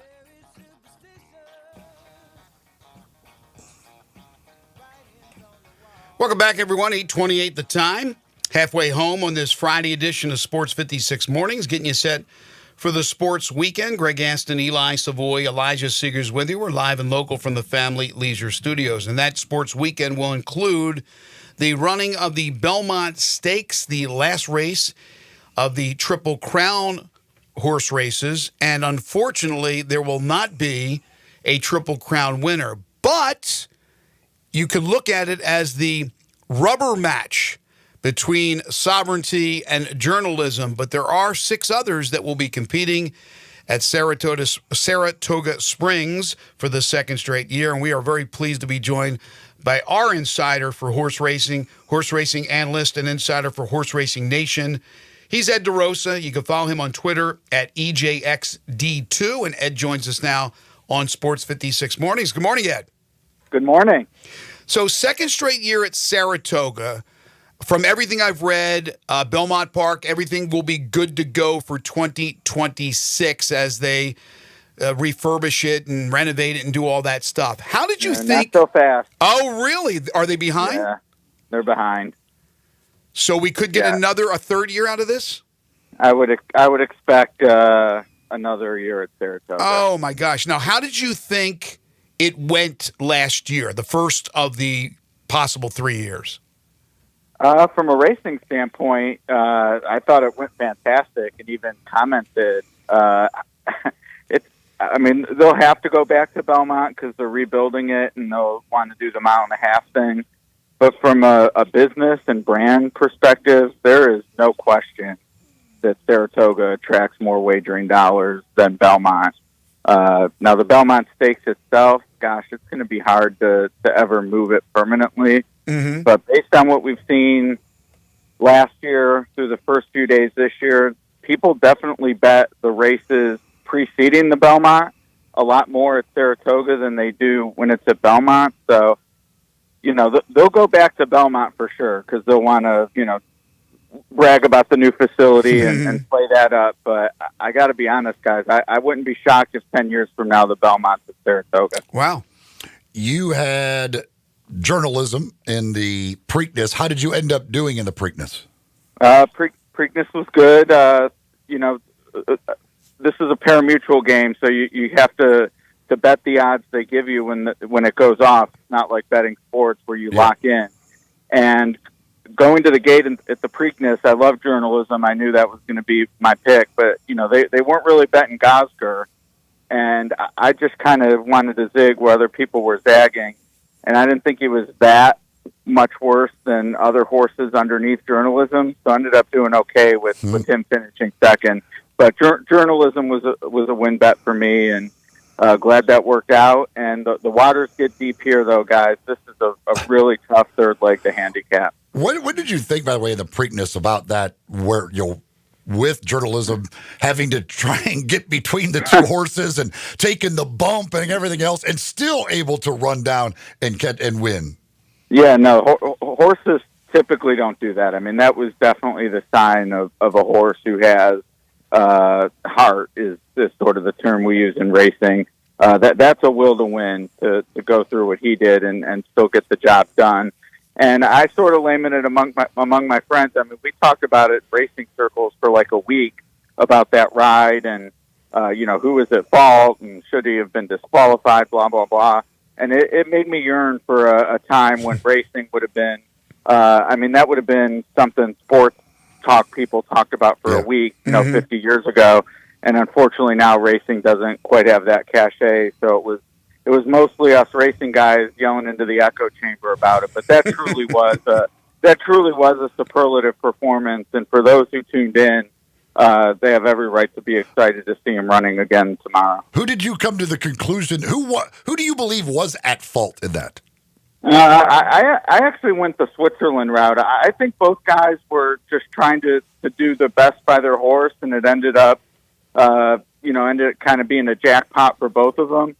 I don't think Bob Baffert, he has a reputation that he's willing to tell his riders to be aggressive, and if you're in a position where you can maybe try to take another horse out, and that's a really extreme way of saying it, but give yourself the best chance to win, and if that means if you have to cut a horse off, be aggressive. And I think that reputation kind of maybe preceded what happened in the Preakness. I think both riders were just trying to get to the same hole at the same time, and it didn't work out in that regard, except journalism went on with it, which makes it even more impressive. But I took the stance that neither one was at fault. It was just one of those race riding things. Horse racing analyst Ed DeRosa joining us on the Sissy's Log Cabin guest line. It's the 157th running of the Belmont Stakes, but for the second straight year will be run at Saratoga Springs in upstate New York. Okay, 8-horse field. I'm sure you talked a little bit about this with Eli going into the Preakness. I was off that day. But the fact of the matter is that I know people are disappointed that all the horses don't run in all three of the Triple Crown races like maybe they did years ago where the entry fees weren't as high. And maybe you talked about if anything you think will be done on the horizon. But what's interesting is that even though we won't have a Triple Crown winner, we got basically the rubber match, if you will, with Sovereignty and Journalism. But what's your overall thoughts about that and the future of the Triple Crown series? I think these tracks need to get together and decide whether they want the Triple Crown to be a true series or not. And right now, one of the things that's fractured it is each track is sort of operating the race on its own, and they're all big brands and properties, and that's fine. Each place should try to get the most money out of it as it can. But if you want this to be a series, and I think the public wants it to be a series, they have to get together and decide that that's important and figure out whether it's increasing the purses for each race, whether it's a bonus, whether it's some sort of series scoring where you can get more money. But as it is right now, with the purses of other races beyond the Triple Crown growing every year, there's just less of a reason to make it a priority. So they have to come with some bucks to make it a series again. But I hope they do, because there's just no question that this is the thing that resonates with the public, and they're exciting races. Like this is the thing we should want the public to watch every year when it comes to racing. So I do hope they figure it out and make a commitment to the Triple Crown. All right, with Sovereignty and Journalism, how do you kind of compare those two, handicap this race between those two in particular in this race? Yeah, I think they're super close in talent. We saw Sovereignty get the best of Journalism in the Derby, and some people may be attributing that to the slop, which isn't out of the question this weekend either, so that's something to keep in mind. It does look like Journalism's going to be the favorite. He's taking more money. So for those who are a believer in Sovereignty, don't overthink it. You're going to get a better price again. I would take it. But they are super close, and whoever wins this race is unquestionably, assuming one of those two wins, will be the leader in the division. I actually did go with Sovereignty is the choice. I picked Journalism in the other two races, but I just think they're so close in talent, guys.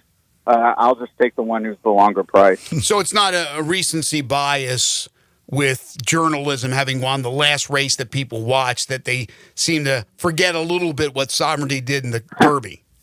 I think the way Journalism won 3 weeks ago maybe, gives them a little bit of a boost in people's mind. Mm-hmm. The other thing I would say, though, is Journalism was the favorite in the Derby. Like, he went into that race with the public, myself included, thinking he was the best horse, and he didn't win that day. But if you really thought he was the best horse, it's not like he performed badly. You could still think he's the best horse here and want him to be your play. Baeza, who was third in the Kentucky Derby, actually opened up when wagering started yesterday as the favorite. He took the most early money. Now, that's definitely going to change. He'll end up being the third choice. But don't overlook him. He is absolutely a spoiler threat to the top two. He was third in the Derby, but he could be first here. A horse that did not run either of the first two legs, and I've read some good things about Rodriguez. What do you feel about him? Yeah, I actually liked him a little bit going into the Kentucky Derby, and he had some issues and had to scratch and couldn't get over those issues in time for the Preakness. So here he is in the Belmont. I think the talent is there. I think we're going to hear more from him as the year goes on. But he has actually not had a race since he won the Wood Memorial at Aqueduct in April.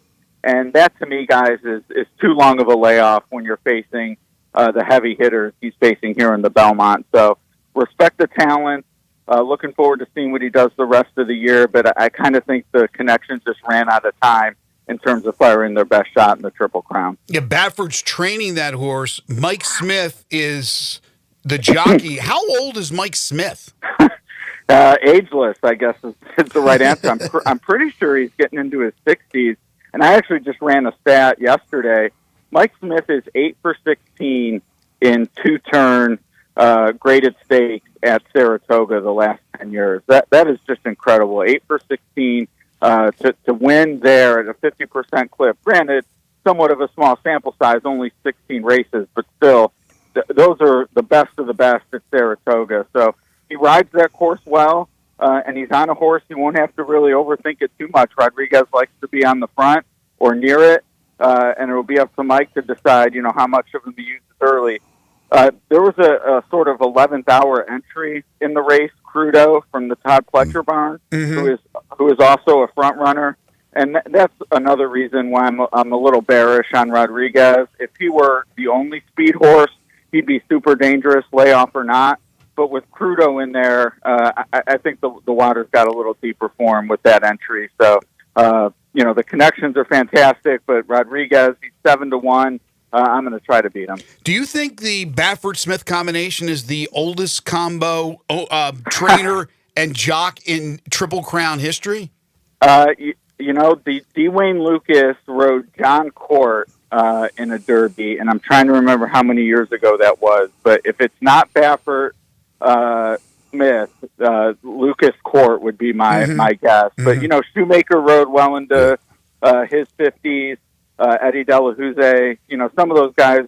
So, figuring their trainers probably train as long as Bob did, it'd be close. But, yeah, I'd say you're onto something with that question. Has to be top 10 in the Triple Crown. Yeah, when I was thinking about it, I was thinking old jockeys. Shoemaker's the one that I always think of when I think of old jockeys.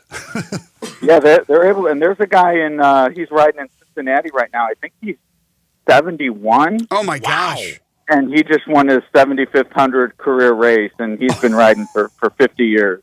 Oh, my gosh. The Aaron Rodgers or Tom Brady of 500 wins? Holy cow. That is crazy. Yeah. So before we let you go, Ed, so again, Saratoga, the configuration is, what, 1.25 miles? Yeah, so the Belmont Stakes is 1.25 miles. Now, the track itself's 1.8 miles. So they go around once and then a little extra. Well, but the regular Belmont is 1.5 miles normally. That's right, yes. So why couldn't they make this 1.5 miles? So with Saratoga being a 9 furlong track for 1.5 mile race, that would mean they literally start in the middle of the turn. Oh, okay. And that would be a bigger disadvantage than normal for an outside post. Yeah, because I remember as a youngster going to Atlantic City Racetrack and remembering the first time I watched a race where I always thought, they all start at the starting line, right? Which is also the finish line, like in car racing. And then I saw, wait, why is it out there where it's at? So you learn that it's different lengths. But, yeah, I was curious. So, really, for these races of the Belmont Stakes that are at Saratoga, whether this is the last year or there will be another year next year, like you said could be the possibility, you have to throw out the record book, right? You can't compare it because that's right, because Secretariat ran 1.5 miles and set the record. Yeah, so the records, anything set or considered this year. I mean, obviously there's Belmont Stakes at 10 furlongs, a handful of them. But they also run a race called the Travers in late August, which is 1.25 miles. So there is, there's definitely a log of 1.25 mile races at Saratoga. But yeah, for Belmont Stakes perspective, whoever wins this, even if it's a super fast time, in the annals of history, it's probably going to be mostly forgotten because that 1.5 miles, and certainly Secretariat's world record at 1.5 miles, really is the benchmark for all equine performance. Okay, so again, you're going sovereignty, then journalism, and then who's your third? I would actually put Baeza second. Baeza second. Okay. Yeah, as a betting man, I think the most opportunity is to try to get Baeza in the top two. Always looking for a decent price. He is our horse racing insider. Go ahead. And as a total bomb, Heart of Honor, I would be a shock if he wins. But based on how he ran in the Preakness, I think the instructions are basically keep him out of trouble, and then once other horses are getting tired, make your run. And I think he can just sort of run his race third or fourth as one of the longest shots on the board. So for those trifecta and superfecta players, Heart of Honor might be the one to spice things up underneath. Looking forward to watching the race. Ed, we really appreciate it once again. What a great job you do, and maybe something will come up big that we'll need you to come on to talk horse racing. But if not, we'll hopefully get to talk to you again next year for the Triple Crown races. Have a great summer, and thanks again for all your help. All right, and when I'm through Memphis, I'll hit you guys up with Absolutely. some barbecue recommendations. We'll take care of you, so let us All know. right, love it. Thank you, Sounds Ed. good, guys. Yep, let's win some money. Take care. He's good. Really good at what he does. Sovereignty. He's always looking for that price, though. I want to win. Like, I go to, and it's been a long time since I've actually gone to a horse racing track because there's nothing around here, except if you go to Hot Springs, I guess, is just cash some tickets. It's like, just give me a winner. I've had those days where it's just, I'll pick favorites. And the favorites don't win, Just give me a win. Let me cash a freaking ticket, even if it's 20 cents. I just want to cash a winner. Well, he won me money with the Preakness with journalism, so I'm sure I'll follow him here with Sovereignty and see what we can do. Okay. He's not as high on Rodriguez as I've read a lot about this Rodriguez horse, and people really like him. But he's not nearly as high on him. So no, he's not. I don't know if I'll do anything with Rodriguez. Folks, guns. That's what it's about at Classic Arms of Memphis. With over 700 firearms in stock, anything you need from self-defense, hunting guns, rifles, shotguns, big guns, little guns. Not only new guns, but also used guns, because not only do they sell guns, but they also buy guns and trade guns. They've got all the top brand names at Classic Arms with the guaranteed lowest price in town. They'll do free gun inspections, free gun appraisals as well at Classic Arms. Basically, again, anything dealing with firearms, you can get it done or taken care of or find it at Classic Arms. They are online, classicarmsofmemphis.com, or you can shop 24/7, or you can go see them in person. Classic Arms is at 1740 Germantown Parkway, right behind Corky's Barbecue in Cordova. I was over there just yesterday, as a matter of fact, eating at Corky's and seeing the place there at Classic Arms, right in that shopping center, right behind the Corky's there on Germantown Parkway. So for anything you need in the world of firearms, go see them at Classic Arms. All right, one final segment here in Hour 2. Don't forget Hour 3, really busy. Kendrick Davis joins us at 9:05.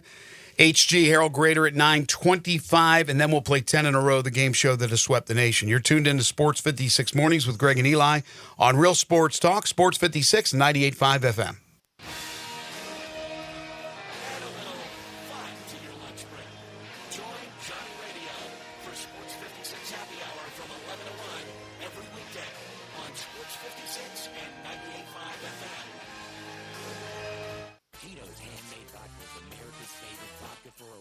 From the first legal distillery in Texas, Tito's is 6 times distilled till it's just right and naturally gluten-free, making it a high-quality spirit that mixes with just about everything. From the smoothest martinis to the best Bloody Marys, beyond the bottle, Tito's has gained a reputation for giving back, teaming up with nonprofits around the world to serve its community and do good for golf.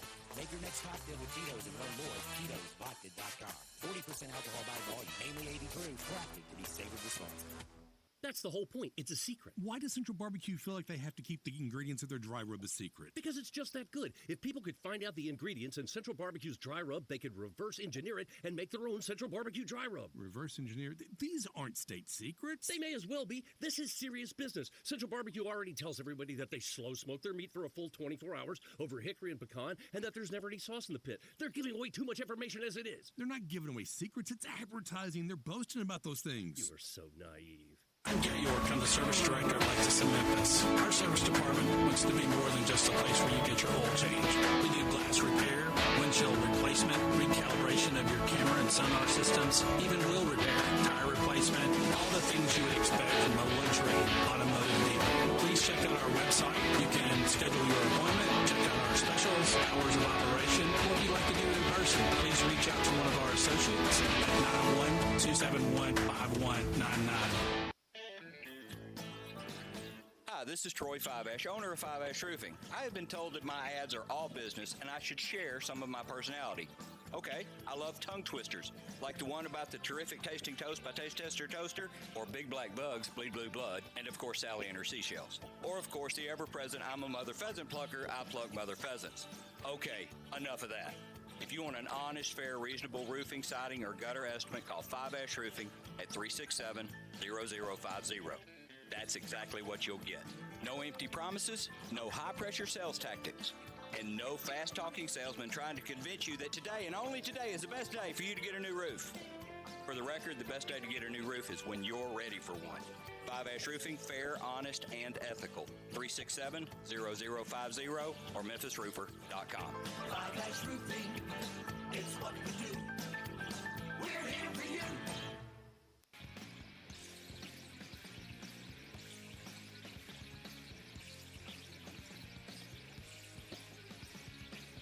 Now, back to Sports 56 Mornings on Sports 56 and 98.5 FM. This hour is brought to you by James Gaddis Jewelers. To reveal the full spectrum of dazzling color. Here once again, Greg Gaston and Eli Savoy. Next week is the U.S. Open on the PGA Tour. This week it's the Canadian Open. Rory McIlroy skipped last week's event in Ohio, Jack Nicklaus's Memorial Tournament, and Scottie Scheffler, of course, won. Scheffler skipping this week, and Rory is the defending champion of the Canadian Open. But it's going to probably tough for him to defend after opening up yesterday with a 1/71, while a couple of other guys shot 9 under 61s, including Thorbjorn Olsen. So Rory was 10 behind right out of the gate in the first round, after the first round of the PGA right now, or the Canadian Open, excuse me. Cameron Champ, I don't know the last time I've seen his name anywhere close to the top of the leaderboard.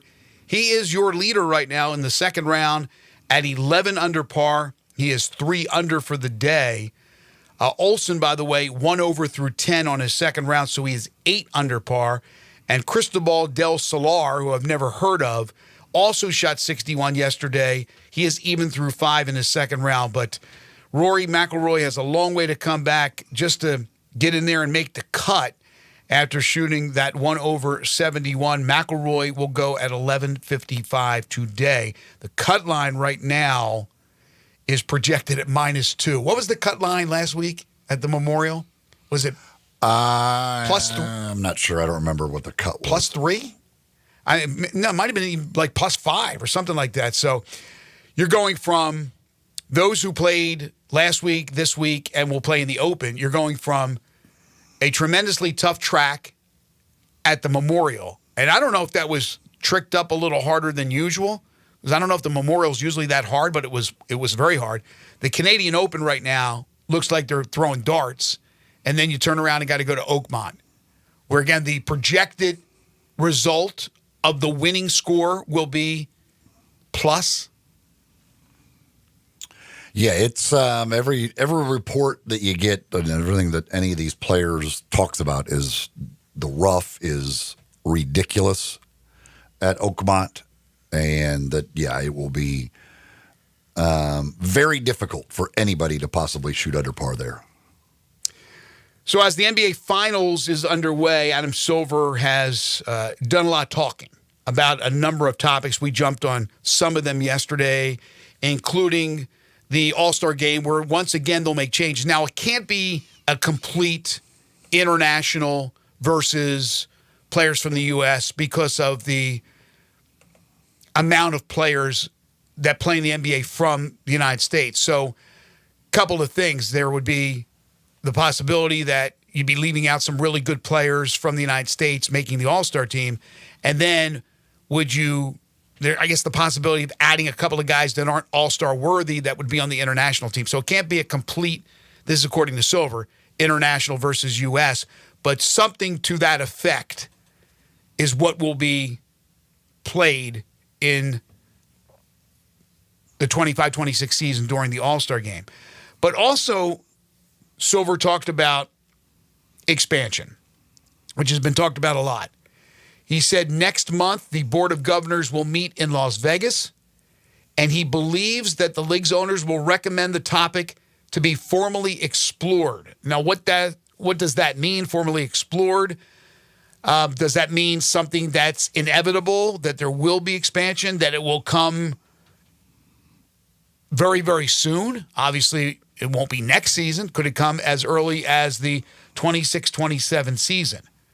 Not sure. He said there's been no lack of interest. I essentially have said to people from several different cities, we are just not engaging in that process right now. I want to be fair to everyone, so I don't want to have meetings with some and not others. So if we were to say yes, we're now going to move into a more formal exploratory phase. We would take those meetings, and in addition, likely we would engage with outside advisors who would look at markets, look at economic opportunities, and media opportunities. So the talk has always been kind of the rumors that Seattle will regain an expansion team and that Vegas will get one. Yeah, and that's in all likelihood will happen. I assume if they, or I don't think it's an if, when they expand, it will just be two. I don't know. Maybe they would do more. Certainly there, as he says, there's plenty of interest from various markets, they'll go through and look at a lot of different markets, I'm sure, and talk to different people in different markets. But in the end, I think it's going to come back to Seattle and Las Vegas. As those two, everybody now seems to be flocking to Las Vegas. Every sports league, after so many years of it being taboo, right? You just didn't want to have any association with Las Vegas. Now everybody's rushing there. And I would think that the NBA will follow that lead. And then Seattle has been kind of preparing, I guess, for getting a franchise again ever since they left the Sonics left to begin with. So, I would assume that those two end up being the places. What other markets they really consider, I don't know. But again, I'm sure there will be a lot of them that we're trying to get in. Yeah, I'm curious if they look at more than two and other markets that would be considered. I mean, you think about the history of the NBA. There at one time was a team in Buffalo. There was a team in San Diego, which now, of course, is the LA Clippers that they moved from San Diego. Who else? There was a team in Cincinnati. There was a team in St. Louis. That's now the Atlanta Hawks. What cities make sense? Obviously, the NBA has several small markets, including the two that are playing in the finals, Memphis being one of them as well. Is St. Louis too close to Memphis? I mean, it's closer to get to St. Louis than it is to New Orleans, but you go 55 south, you hit New Orleans. You go 55 north, you're going to St. Louis. Would that be something St. Louis, they building an arena. No, you don't see that. Who else? What else makes sense if they were to go? And I think you're right. I think it still comes back to Vegas and Seattle, but I think Kansas City would probably be the next most likely after those two. But again, I don't think it's close. I think it's definitely those two because Kansas City already has the arena. Had a team. Seattle has the arena. Yeah. I don't think I don't know that they're going to be. It's going to be any city that doesn't have the arena already in place. Kansas City had a team at one time. Of course, they are now the Sacramento Kings. Corky's Ribs and Barbecue, a great option today for lunch or for dinner this weekend. You're headed out, whatever it is you're doing, stop by Corky's and have a delicious lunch or dinner. And again, Corky's, they've been around for 4 decades, part of the fabric of our community, and they've been catering that entire time. So you have an event coming up, and you know they're going to cater it. They want to have food for this event that you're having, no matter how large. they can take care of it for you at Corky's. They'll set you up. They'll break it down. They'll clean it all up, and you'll enjoy that delicious slow-smoked barbecue. Again, 4 decades of producing great memories for people because, again, going out with the family or bringing home that great Corky's barbecue to your home is always an event. Whether you head for lunch or for dinner, make sure that you add a third of a rack of ribs for just $7.99 when you purchase your entree. So if you get a barbecue sandwich, you get their award-winning catfish plate, add a third of a rack of ribs so you can taste those ribs, especially if you haven't done so, for just $7.99. They have lunch specials every day, party packs that start at just $7.49. Poplar Avenue in Memphis, Poplar Avenue in Collierville, Germantown Parkway in Cordova, and Goodman Road in Olive Branch. And don't forget about the private party room at either the Cordova or Olive Branch locations. You got a little family reunion, a birthday party celebration, anniversary, whatever the case may be. Call them and find out more details about the private party room. Corky's Ribs and Barbecue, open for lunch and dinner 7 days a week. When we come back, we open up Hour 3, scheduled to talk with the former Tiger great Kendrick Davis. You're tuned in to Sports 56 Mornings with Greg and Eli on Real Sports Talk, Sports 56 and 98.5 FM.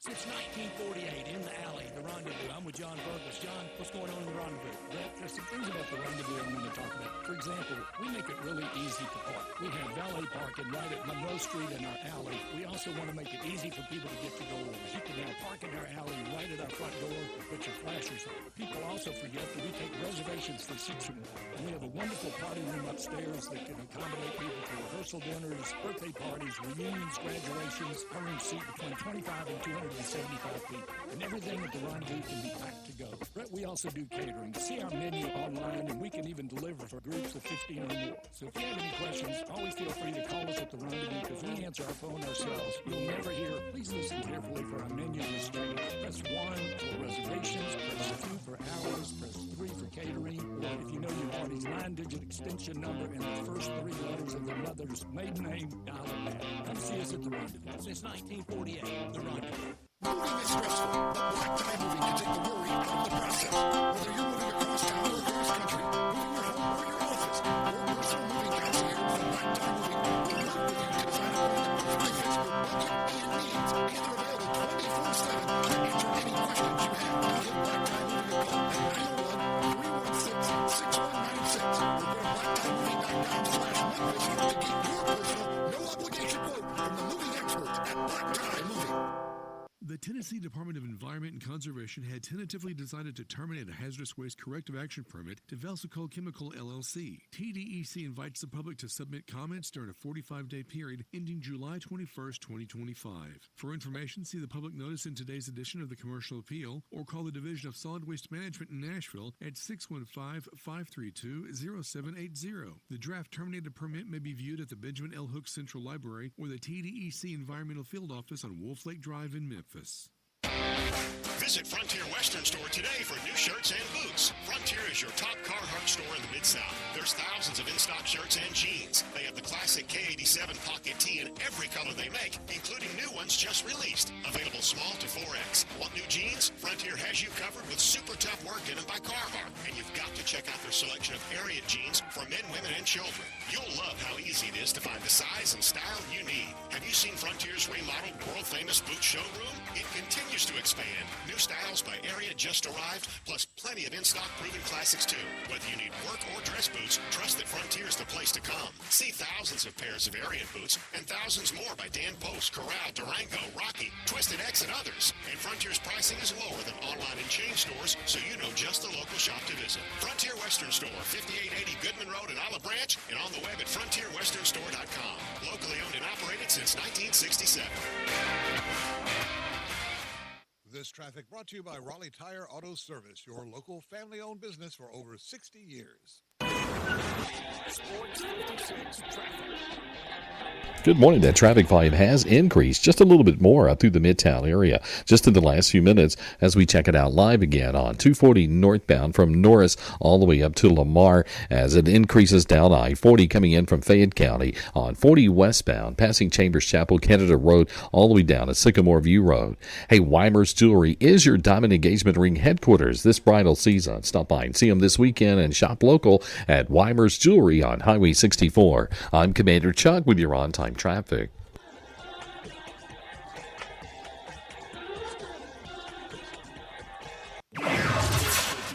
WHBQ Memphis and W253DF Memphis with Brett Norsworthy and Bryant Dacus. Weekday afternoons from 3 to 6. Now back to Sports 56 mornings on Sports 56 and 98.5 FM. This hour brought to you by Here once again are Greg Gaston and Eli Savoy. Welcome back, everyone. 9:04 the time. Our final hour this week here on Sports 56 Mornings, getting you set for the sports weekend.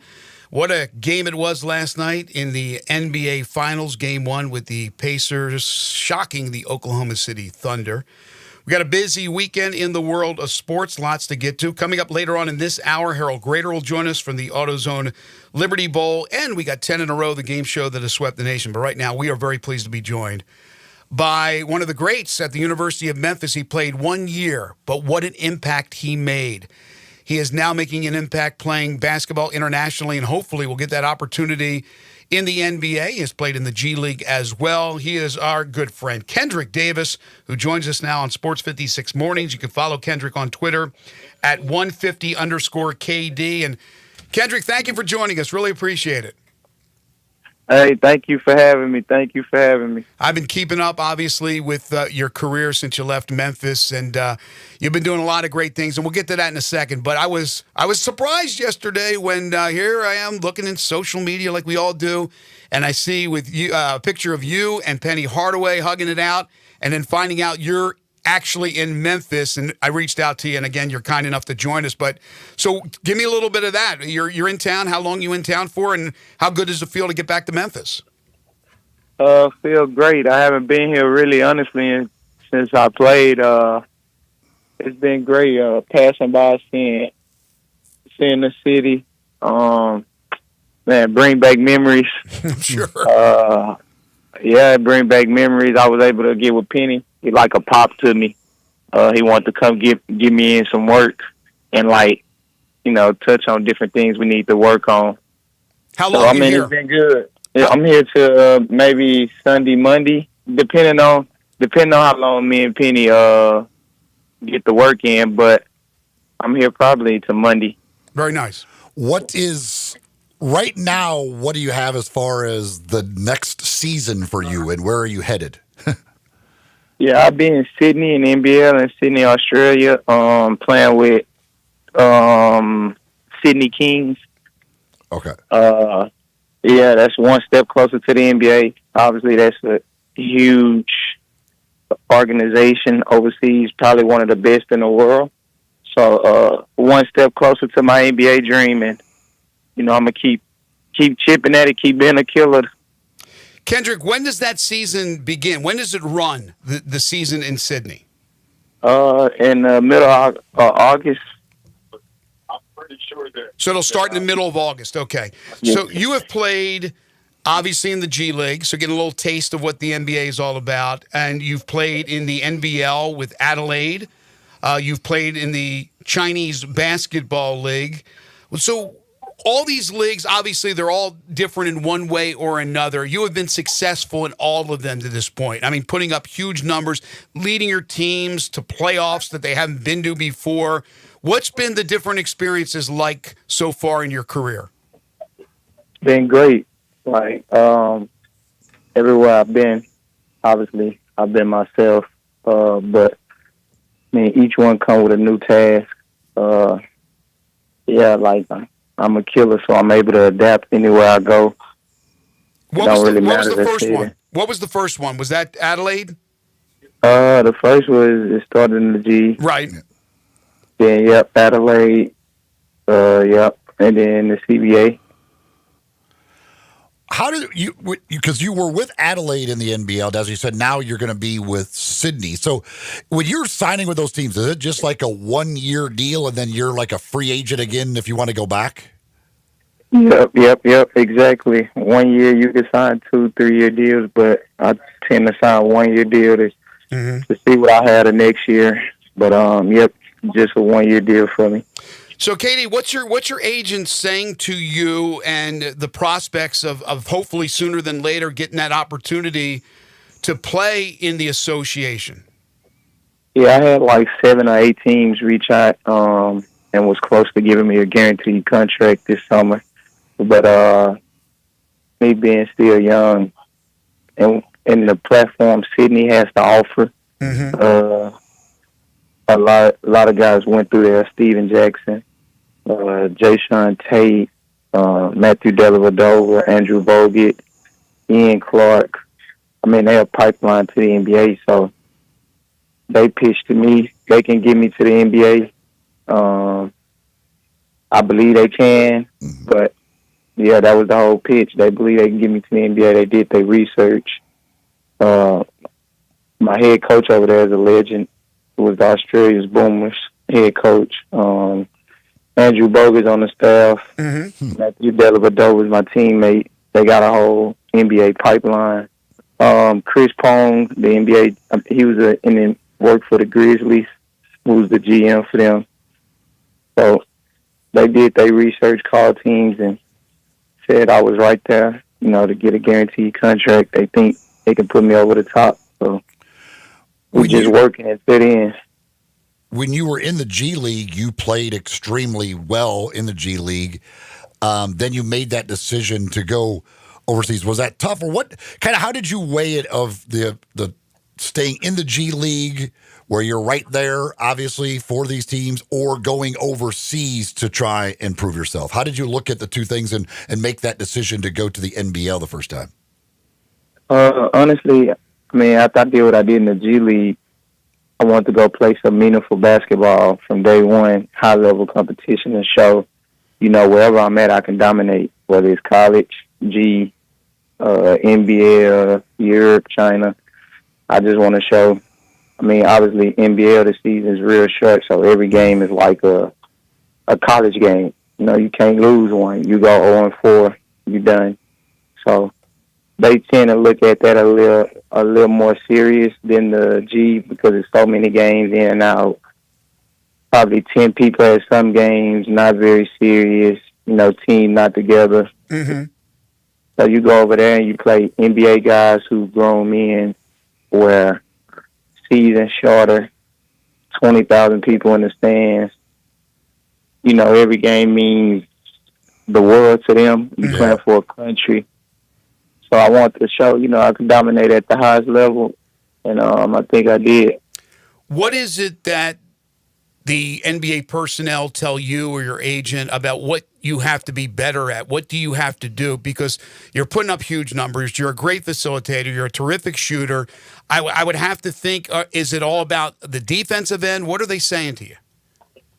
Honestly, just keep getting better. Like, timing is everything in the NBA, as you know. The Grizzlies was close to giving me a 10-day, I think, at the end of the year before last. I think they ended up taking Xavier Simpson on the last 10-day. But, I mean, every team that I talk to say you right there, like, on boards. I think mine is more so, can I lead a team as a second unit point guard? Can I play a role, which I know I can? I've been so used to dominating. They worry, can I be a role player? Which is, I'm a hooper. Me and Penny said all the time, like, you're a killer. So anywhere you go, you can adjust to where I'm the last guy on the bench, or whether I got to lead a second unit, whatever the case may be. I talked to Desmond Bain yesterday. He said the same thing. Like, you going to play in the NBA, it's just a matter of time. And I believe it. I think my support system, my agent, Penny, we all believe it. So what's it like living in Australia? Oh man, it's amazing. Food's great, beaches everywhere.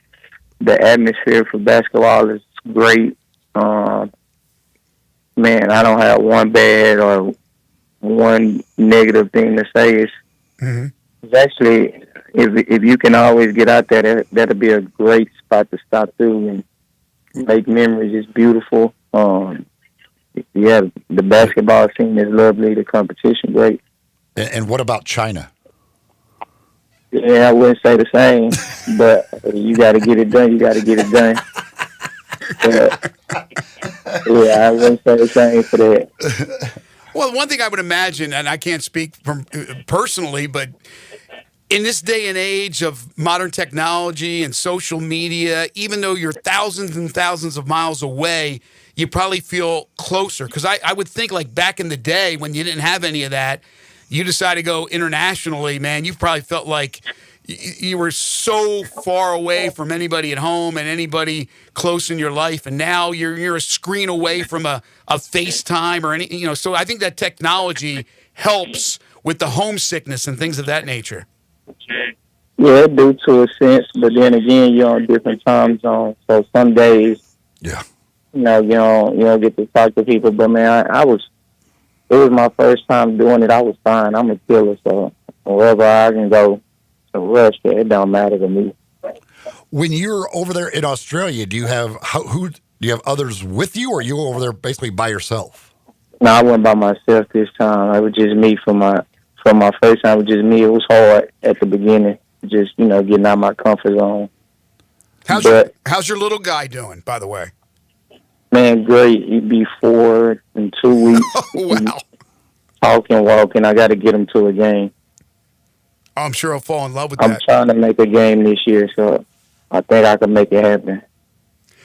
Before we talk a little bit about or stroll down memory lane with the Tigers, I'm sure you had a chance to keep an eye on what happened last night in the NBA. What did you think of the Pacers and Halliburton and the big shot to upset Oklahoma City in Game 1? Yeah, I was kind of worried the last 4 minutes. I kind of seen Indiana, do what they've been doing. Once they cut it to 3, I knew they were in trouble. Momentum went to Indiana, but I don't know. I seen OKC lose Game 1 at Denver like this. So I still got OKC in 6, but who knows? Yeah, I think most people still have OKC, even if they lost that game, which they did. But, Halliburton, obviously he's taller than you, but, that killer instinct, that ability to take the big shot, to want to take the big shot and hit the game winner, that's been a part of your DNA your entire life. Yeah, man, you can't be scared to fail. Yeah, I love the high pressure moments. I love back against the wall moments. I love it. To me and Penny said all the time, like, if I had to bet my money on anybody when the city needed the most, I'll bet on you. That's nice praise. And I love it. That's why I came to Memphis. From your 1 year at Memphis, what are like some of the memories you have? What do you take away from the year you spent here in Memphis? Man, I remember from start to finish, honestly. I remember at the beginning of the year, everybody being nervous because it wasn't a big, huge name. And thought, man, Penny losing it. And at the end of the year, I remember everybody said this the favorite team. From going, man, I remember we lost at St. Louis. Fans, I remember fans said, we ain't bring you here to be average. Right. I'm 3 games in, and since then, I just had a killer mindset. Grew close to the city. Like, city mean everything to me, to my family. It's like a second home to us, but I just loved it. Because Memphis going to let you know when you're playing like shit. Man, they're going to put you in a high-pressure moment. Right. They don't have any patience, do they, KD?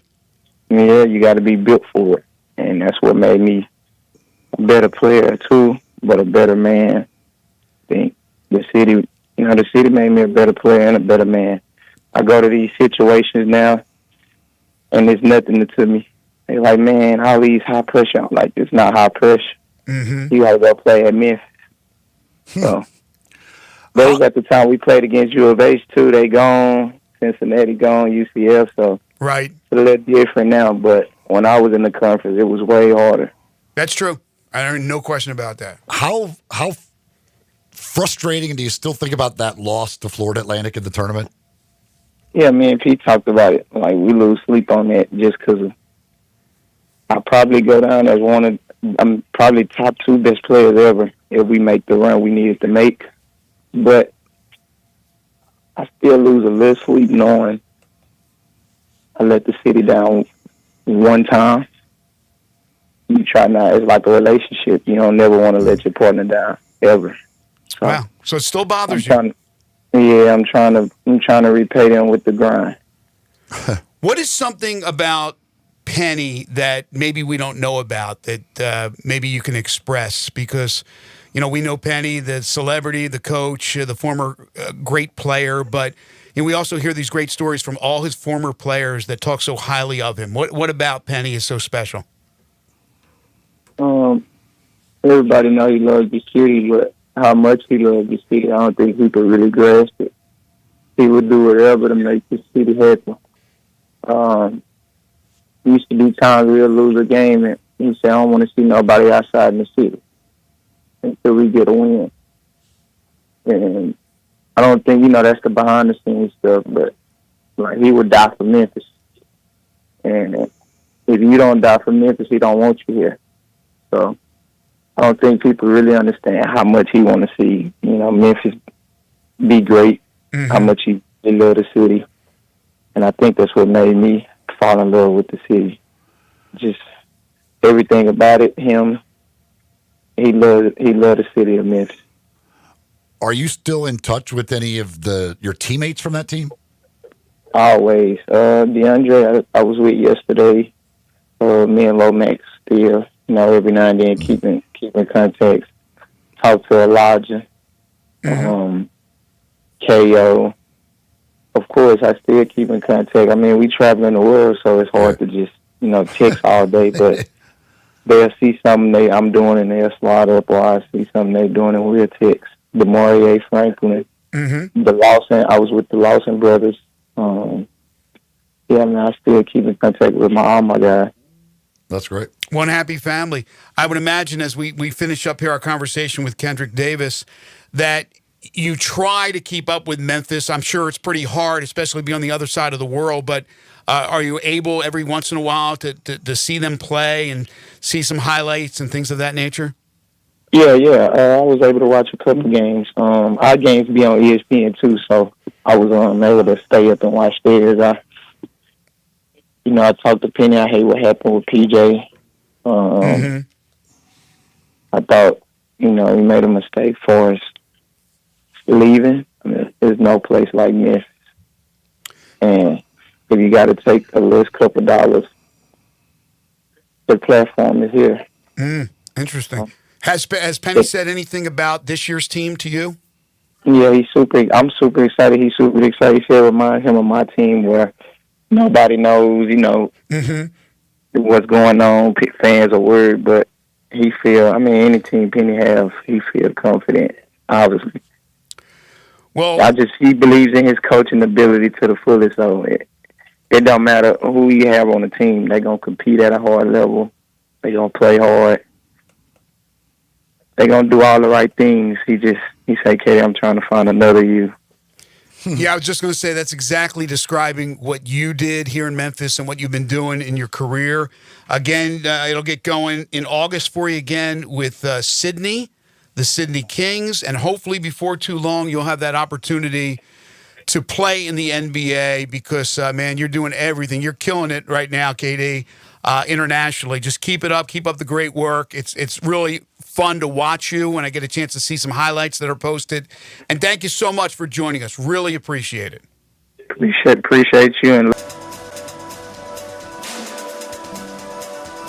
I'm Gary York. I'm the service director of Lexus in Memphis. Our service department wants to be more than just a place where you get your oil changed. We do glass repair, windshield replacement, recalibration of your camera and sonar systems, even wheel repair, tire replacement, all the things you would expect from a luxury automotive dealer. Please check out our website. You can schedule your appointment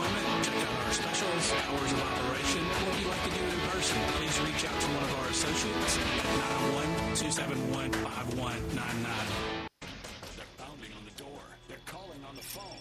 They're threatening to close your business. If debt has your business on the brink, call Ray Reynolds, the godfather of credit. For over 40 years, Ray Reynolds has helped thousands of customers get millions in cash credit. It's no wonder why they call Ray the godfather of credit. You may even be able to raise your score above 750 before the end of the year. You could even get a new personal or business credit line up to $50,000 within days. If your credit needs a rebuild, Interviewing a new resident, Carolyn. Share with us why you chose Town Village. Interviewing a new resident, Carolyn. Share with us why you chose Town Village. Well, if your parents or special friends need to make that big move, let me share with you my experience. It was tough for me to leave home, but then I discovered Town Village. I would like to highly recommend Town Village to you and your loved ones. After looking at all the amenities and meeting all the people and staff, I was hooked. From restaurant, bistro, 3 meals per day, housekeeping, transportation, security, health care, physical therapy, exercise room, and even a heated pool and spa. Come see us and make your new home in Town Village. Visit us and call Daniel at Town Village Automobile Park at 901-374-7342. There's no place like home, Town Village. Wally Hatchet serves breakfast all day and Southern comfort food for lunch. Hatchet fans love our huge omelets, breakfast Sammys, scrambles, and chicken and waffles. For lunch, check out the Mississippi pot roast, chicken fried steak, grilled meatloaf, or one of our best-selling burgers, lipstick on a cow. Pickup, delivery, and catering are also available. Visit WallyHatchets.com to order online. Wally Hatchets is located at 6439 Summer Avenue and open from 7 a.m. to 2 p.m. Tuesday through Sunday. Wally Hatchets, count your blessings, not your calories. This traffic report brought to you by Triangle Meat Company, feeding Memphis since 1967. Open 8 to 5, Monday through Friday, 4790 Summer Avenue. Trust Triangle Meat Company. Sports 56 traffic.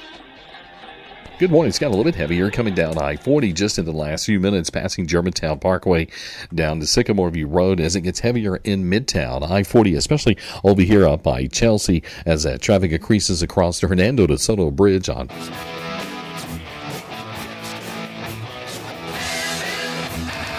Welcome back, everybody. Great to have Kendrick Davis on the show. Of course, we'll post that interview, featured audio on the website, sportsmemphis.com. You can also just go to the podcast of the show, hour number 3, obviously, the appearance of KD. And how did we get so lucky to have Mr. Harold Grader on not once but twice in the same week, the Associate Executive Director of the AutoZone Liberty Bowl. You can follow HG on Twitter at Harold Grader, joining us in studio with the big news that came down yesterday. Indeed. We're making news at the world headquarters. Oh, before we get to football, I just want to say, Kendrick, very quotable. And I'll just leave it at that. Yes. Very quotable. Might be a T-shirt slogan there somewhere. I'm just throwing that out there. AutoZone Liberty Bowl. Yeah, we're excited. The 67th edition of the AutoZone Liberty Bowl will be played. Get your calendars out, your pads, or whatever it is you keep your notes on. Friday, January 2nd, 2026, 3:30 Central Time will be the kickoff for the 67th AutoZone Liberty Bowl, and we're excited about that. Of course, we're going to be smack dab in the middle of the long holiday weekend. Obviously, Thursday will be the first. We'll be on the second, which leads into Saturday, Sunday. So a 4-day weekend for folks. And looking at that, looking at the calendar, I mean, some folks will have to work, but by 3:30, hopefully those that do have to work can get away and come to the ball game. But our assessment is we think a lot of folks will take that long weekend, will take that Friday off as a part of their planning. And it's going to be a party. It's going to be a throwdown.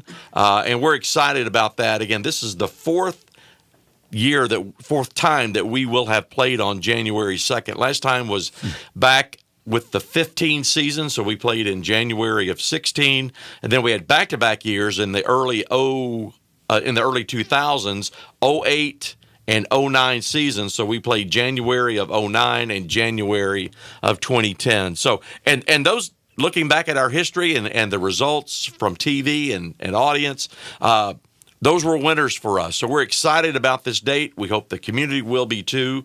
From a fan attendance standpoint, we think, again, with that long holiday weekend, folks that are traveling, you minimize the number of days that folks have to take off from work to travel with their teams. kind of spoke to it locally about folks, again, taking the long holiday weekend. So we think it really stacks up for a great opportunity for us, and we're excited about it. And do you like the afternoons like that? Yeah, last year we had the opportunity. I think it was a 6 o'clock kick, which gave us 7 o'clock in the East, so a primetime game last year. But more times than not, that late afternoon, mid-afternoon, 2:30, 3:30, and that range is a sweet spot for us. This year it's going to be 3:30 because, if you're going to have any sunshine, a little warmth of the day, that's always good. Sure. To hopefully have that opportunity. And just from a TV standpoint, Eli, that time slot has worked really well for us. And this year, looking at the schedule and you look into those factors that help your TV audience, we're going to be the middle game of 3 games on ESPN. That's what I was going to ask you. that Okay, day. so there's 3? So, Greg, you being I won't say old TV guy, former TV guy. Okay. We've got the lead-in on ESPN. What other games are there on the That's going to second? be the Armed Forces Bowl game in Fort Worth. They play at TCU Stadium. That'll be the lead-in. They'll play at noon Central. We'll follow at 3:30 Central. And then our friends in Charlotte at the Duke's Mayo Bowl will follow us. So, again, as we analyze the TV piece of it, we're obviously hoping that the Armed Forces Bowl game will be a good one, close one. Not overtime. We don't want to be delayed. We don't want to have be switched over to ESPN News or something. So, but we'll have the advantage of that audience, and then folks, in the fourth quarter of our game, if they aren't tuned in already, we'll be tuning in for the Charlotte game. So we think, again, that's a really, really good spot for us from timing with our fans, both traveling and here in town and in the Mid-South, and then from the TV perspective. So, we work with ESPN on time and date, and we like this. We're excited about it. And we're looking forward to it. You hope that the Armed Forces Bowl is the greatest 3-hour and 29-minute football game ever played. Absolutely. That's exactly right.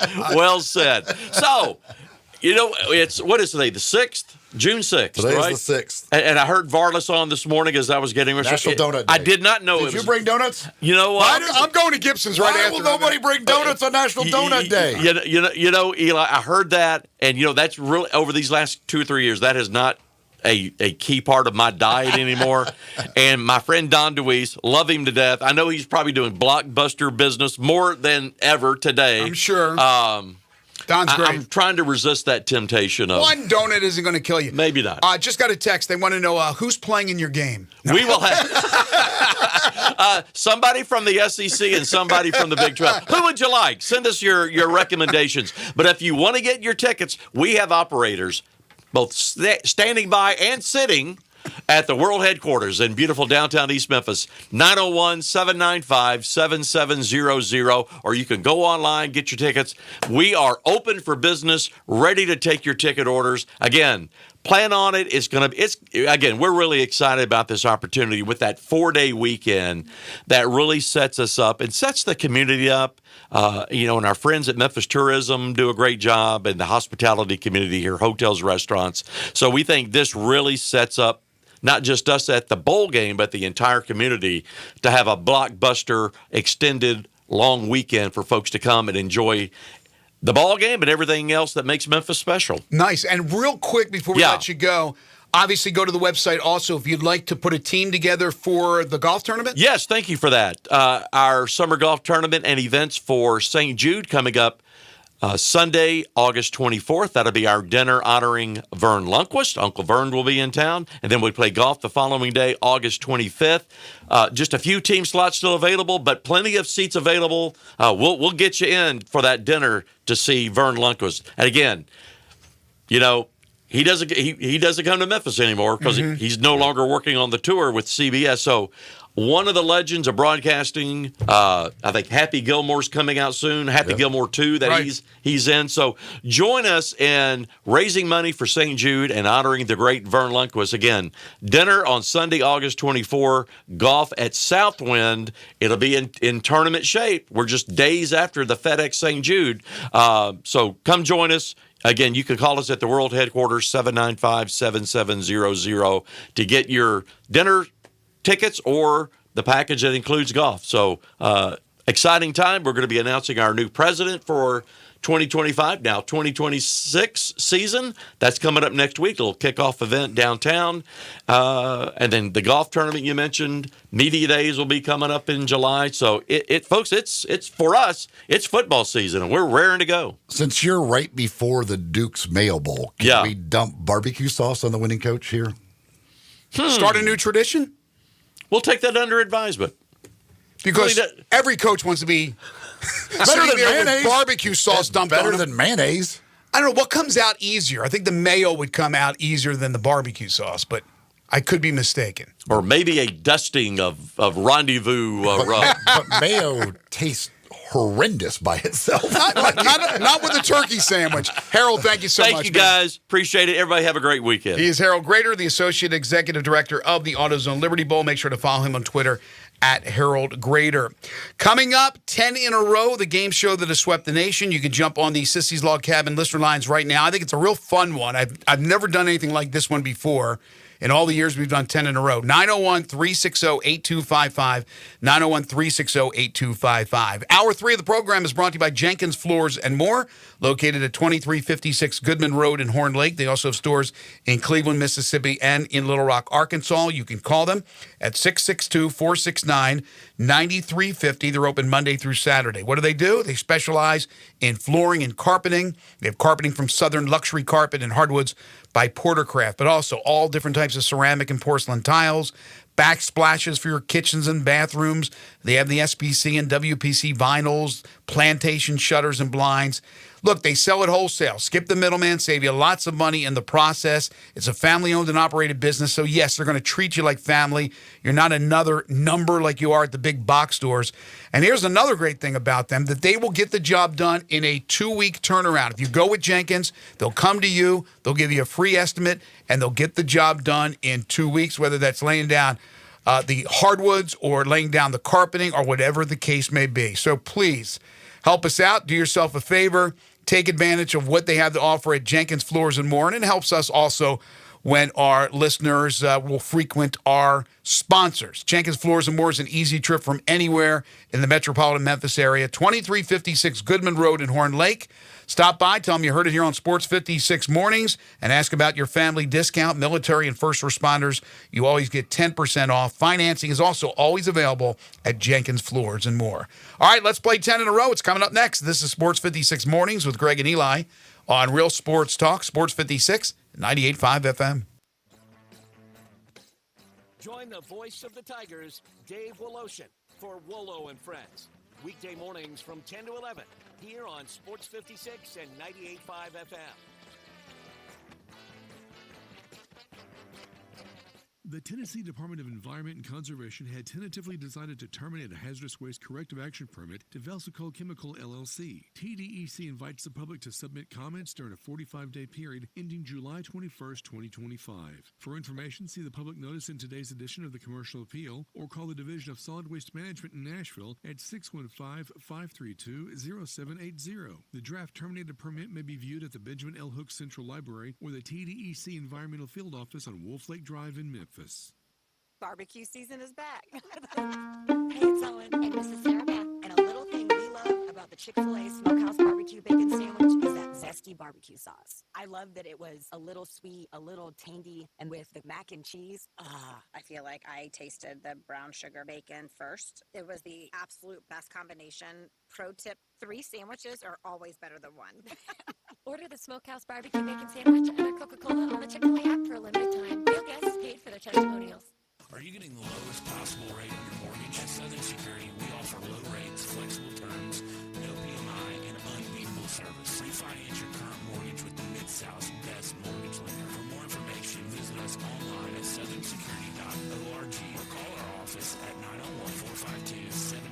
901-452-7900. Southern Security is an equal housing lender. Southern Security is a proud supporter of the University of Memphis Athletics, federally insured by the NCUA. At Jason's Deli, when you're dining in or picking up curbside, you can expect wholesome food and no surprises, just delicious sandwiches, crisp salads, and quick quality meals made with the freshest ingredients and no artificial trans fats, MSG, high fructose corn syrup, or artificial colors and dyes.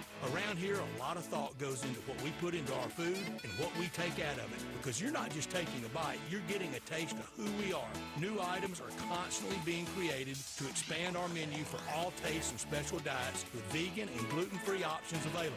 Convenience and on-time delivery you can count on. It's just a click away at jasonsdeli.com, so whether you need to feed 5 people or 5,000, the team at Jason's Deli, they have the credentials and the commitment to keep you satisfied.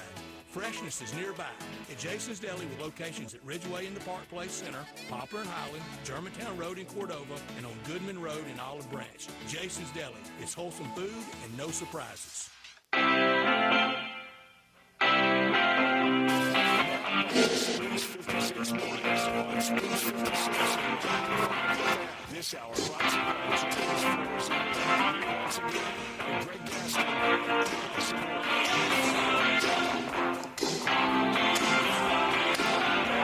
Welcome back, everyone. 9:40 the time.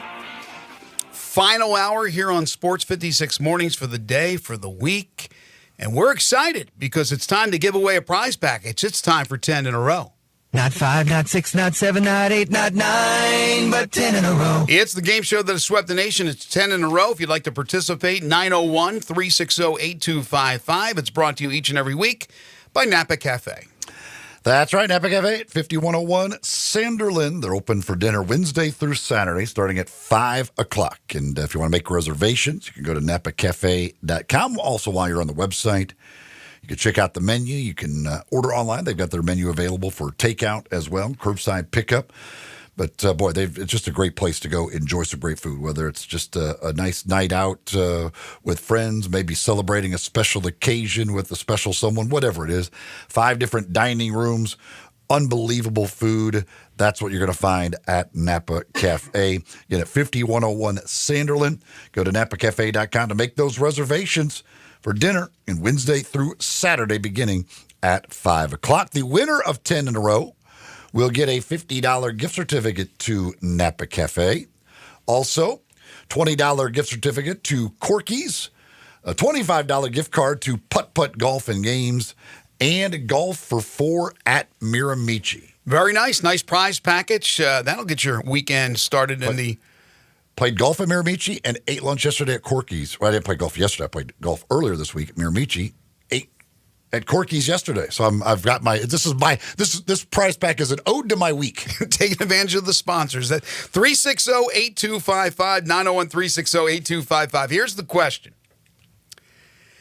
Famous athletes and the uniform number they were. I am using big name, professional only athletes. So that's the uniform that corresponds with these pros when they played professionally. It's the most associated number with them. Some have worn multiple numbers, but I tried to stay away from that for the most part. But these are famous athletes and the uniform number they were. I will give you the name of an athlete. I will give you the corresponding number. You either say yes or no, depending on whether or not you believe that that's the uniform number that they wore. That's it. That's the question. Jump on the Sissy's Log Cabin listener lines right now. No time to waste. 901-360-8255. All right. Leading us off is Steven. Hey, Steven. Steven. Good morning. Famous athletes and the uniform number they wore. Mean Joe Green, 75. Yes. Babe Ruth, 3. Yes. Wayne Gretzky, 99. Yes. Cal Ripken Jr., 9. No. Steph Curry, number 30. Yes. Mike Trout, number 28. No. David Robinson, number 50. Yes. Kareem Abdul-Jabbar, number 32. No. Anthony Munoz, number 78. Yes. Reggie White, number 92. Yes. Winner, right off the bat. Wow. Congratulations. Hold on, Elijah will let you know how to get your prize package. I didn't go with mediocre players. I went with star players. Maybe that was making it too easy for people, but we have a whole second list here, Eli. We haven't touched the second list. Second chance? No. Eli denying it for, I think that's a third or a fourth consecutive week. All right. You're on the clock, buddy. That was a little bit easier than I wanted it to be. Congratulations to Steve. Here we go, Eli. For Miramichi, for barbecue, maybe a donut from Gibson's if you play your Nobody cards will right. bring a donut. We're going to have to go. Why don't you go over with me to Gibson's after the show? I mean, John Varlas admitted that his wife even told him last night that it was National Donut Day and said, why don't you go get some donuts? And I know. And he just said, no, not going to do it. Right. I guess, wasn't like it was a last second thing that he found this out. He knew it. His wife even suggested it. He says no. Harold says, oh, yeah, I was listening earlier. So Harold had 2 hours that he knew National Donut Day. Can you grab donuts? No. Uses an excuse about his diet. I don't care about Harold's diet. You know how quick it is to walk into Gibson's, get your donuts, and leave? Like a minute. There's like 20 people that work there. It's so quick and easy. Okay, here we go. Second list. Wilt Chamberlain, 13. Yes. Bob Gibson, 32. Yes. 45. Ray Lewis, 52. Yes. Joe Montana, 12. No. He's number 16. Tony Gwynn, number 19. Yes. Dick Butkus, 55. Yes. No, 51. Willie Mays, 24. Yes. Randy Moss, 45. No. 84 for Randy Moss. Mario Lemieux, 66. Yes. Jerry Rice, 80. Yes. There you go. Man, Eli missed a couple. Steve got them all right. The numbers that were wrong from Steve's winning list, Cal Ripken Jr., I said number 9. He, of course, is number 8. Then I said Steph Curry. No, not Steph Curry. I said Kareem Abdul-Jabbar, number 32.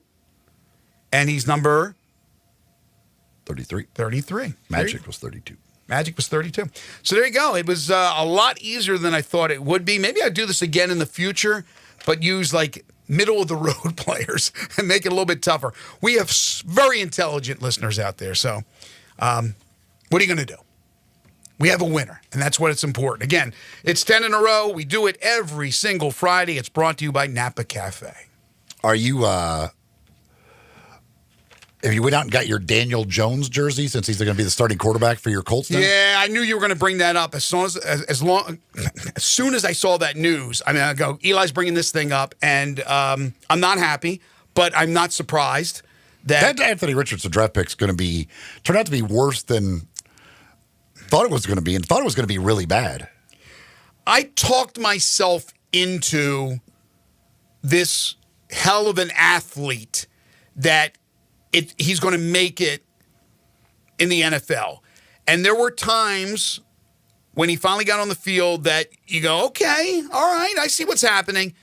And then interceptions, bad decisions, and then injuries. It's starting to mount, and the athleticism isn't going to overcome everything else. And obviously the injuries are mounting. So, yeah, in the back of my mind, I questioned it, but outwardly and on the show, I said, no, I tried to put on a happy face for my Colts. So now I got to rely on the old Dookie, the old giant, Daniel Jones. Dookie is a correct term for Daniel Jones. I know. To have Joe Flacco back. Maybe the Browns will do something stupid and cut Joe Flacco, and even though he's older than hell, we can get Flacco back and salvage a season. You think that's salvaging the season? Well, you think Joe Flacco's salvaging your season? I'd like to say we could acquire Joe Burrow, but that ain't happening. So compared to Daniel Jones and Anthony Richardson, I don't know. I mean, Flacco, we'll see if he ends up winning this job in Cleveland, where he's got a battle going on with 3 dudes. Kenny Pickett, the 2 rookies, Sanders and Gabriel. Deshaun Watson's still on the team, but he can't play. He can't play because he's hurt, and he can't play because he can't play. I don't know. It's so weird.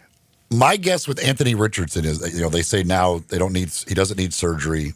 Right. Everything else, they're going to let him rest the AC joint. My guess is he does end up having surgery at some point and misses the entire season. See, okay, I know you want to avoid surgery. If you're an athlete, you want to avoid surgery. But if you are a team general manager, you're making decisions. Yeah, if you can rectify the situation without using the knife, or there's some other things. Obviously, there are options that you can do, arthroscopic and all that. So it's not always slicing and dicing, but you avoid that stuff. But if it's going to lead to this, do it now. What else are you going to do? Do it now. Get it done with. Call him out for the season if it's that bad. Again, I don't know if it's that bad, but don't turn around in 3 months and then go, okay, start of the season, he's going under the knife.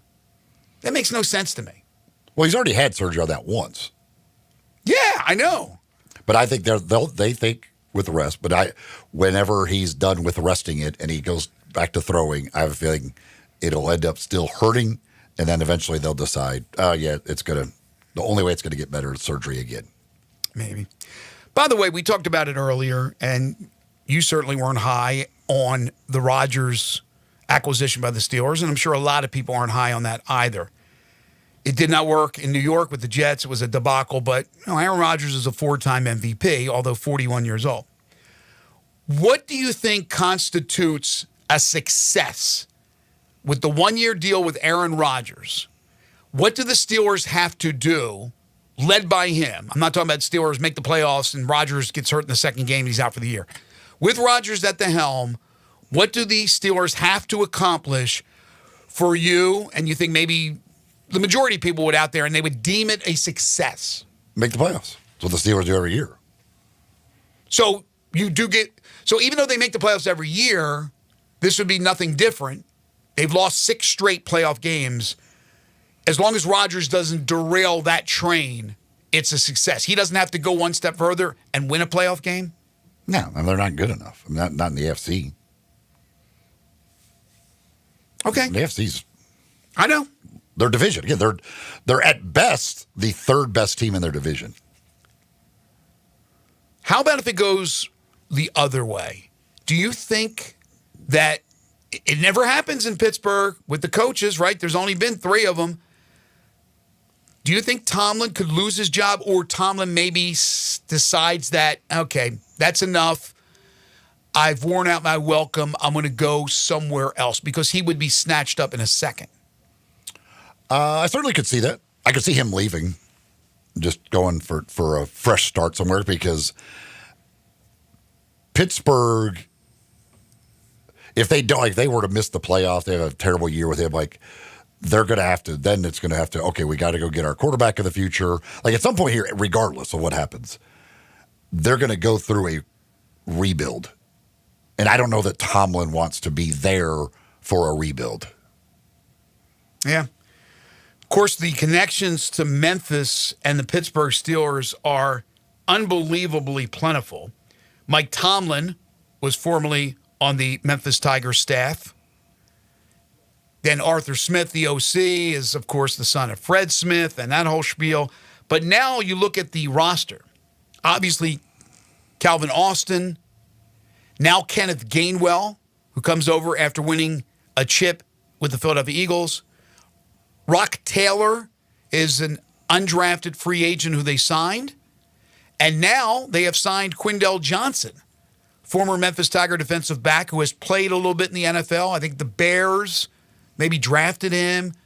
Want to say Rams or Chargers, one of them. So he's had more than a cup of coffee, and there's no guarantees he makes the team, but there's just that Tomlin has that connection with Memphis. Raider Corey texted, says, I guess Mike Tomlin will have his first losing season. Congrats, Mike. He also says if he had known it was National Donut Day, he would have had some donuts for us this morning. Well, I appreciate that. I'm going to go over. I'm heading over. I'm going to get a donut. I don't need a donut, but it's National Donut Day. Problem is you can't just eat one. That's why I said to HG, I go, you can eat a donut, one donut. Nobody eats one donut. How many donuts do you, if you go over there and just have a craving to eat a donut or two, how many are you eating? What would be what is the accepted number? If I'm getting donuts or whatever. For yourself. You're just getting them for yourself. I'm usually going to probably have 2. I'm going 3. I'm going 3 donuts. Now, if I go fritter, that's the only thing I could eat. The thing's gigantic and very filling. The College Baseball Super Regionals, again, get underway today. Your first game will start in about an hour, Arizona and North Carolina. And then that's followed by Miami, Louisville, Florida State, Oregon State, Coastal Carolina, and Auburn. The SEC has 4 teams in the running, but 2 will go up against each other, and that'll be Tennessee and Arkansas. Their first game will be tomorrow. It'll be 4 o'clock on ESPN. And then you also have tomorrow Auburn and Coastal Carolina playing game 2. That'll precede the Tennessee-Arkansas game at 2 o'clock. And then preceding that, well, actually, they'll kind of intermingle there, but at 1 o'clock, West Virginia and LSU from Baton Rouge. So LSU, Auburn, Tennessee, and Arkansas, we know that 1 from the SEC will get in to the Baseball World Series in Omaha, College Baseball World Series. But they have an opportunity to get 3. And they have won 5 straight national championships, so looking to keep that streak going. In the meantime, you got UTSA from the American. That would be a surprise if the American and a happy Tim Pernetti, they got a team into the World Series. And then everybody's Cinderella, Murray State. Which things are going well for Murray State right now. They're stealing members of Penny's staff. They're flirting with the College Baseball World Series.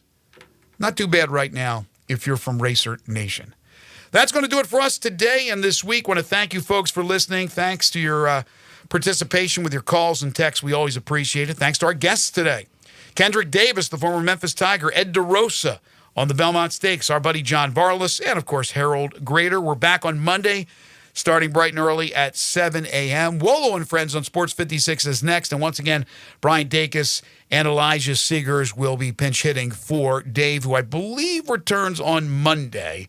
It's Tuesday. It's Tuesday that Wolo will be back. Like I said, it's Tuesday that he'll be back. Of course, Game 2 of the NBA Finals will take place on Sunday. We'll be back to talk about that on Monday. For Eli, for Elijah, I'm Greg. Have a great weekend, everyone.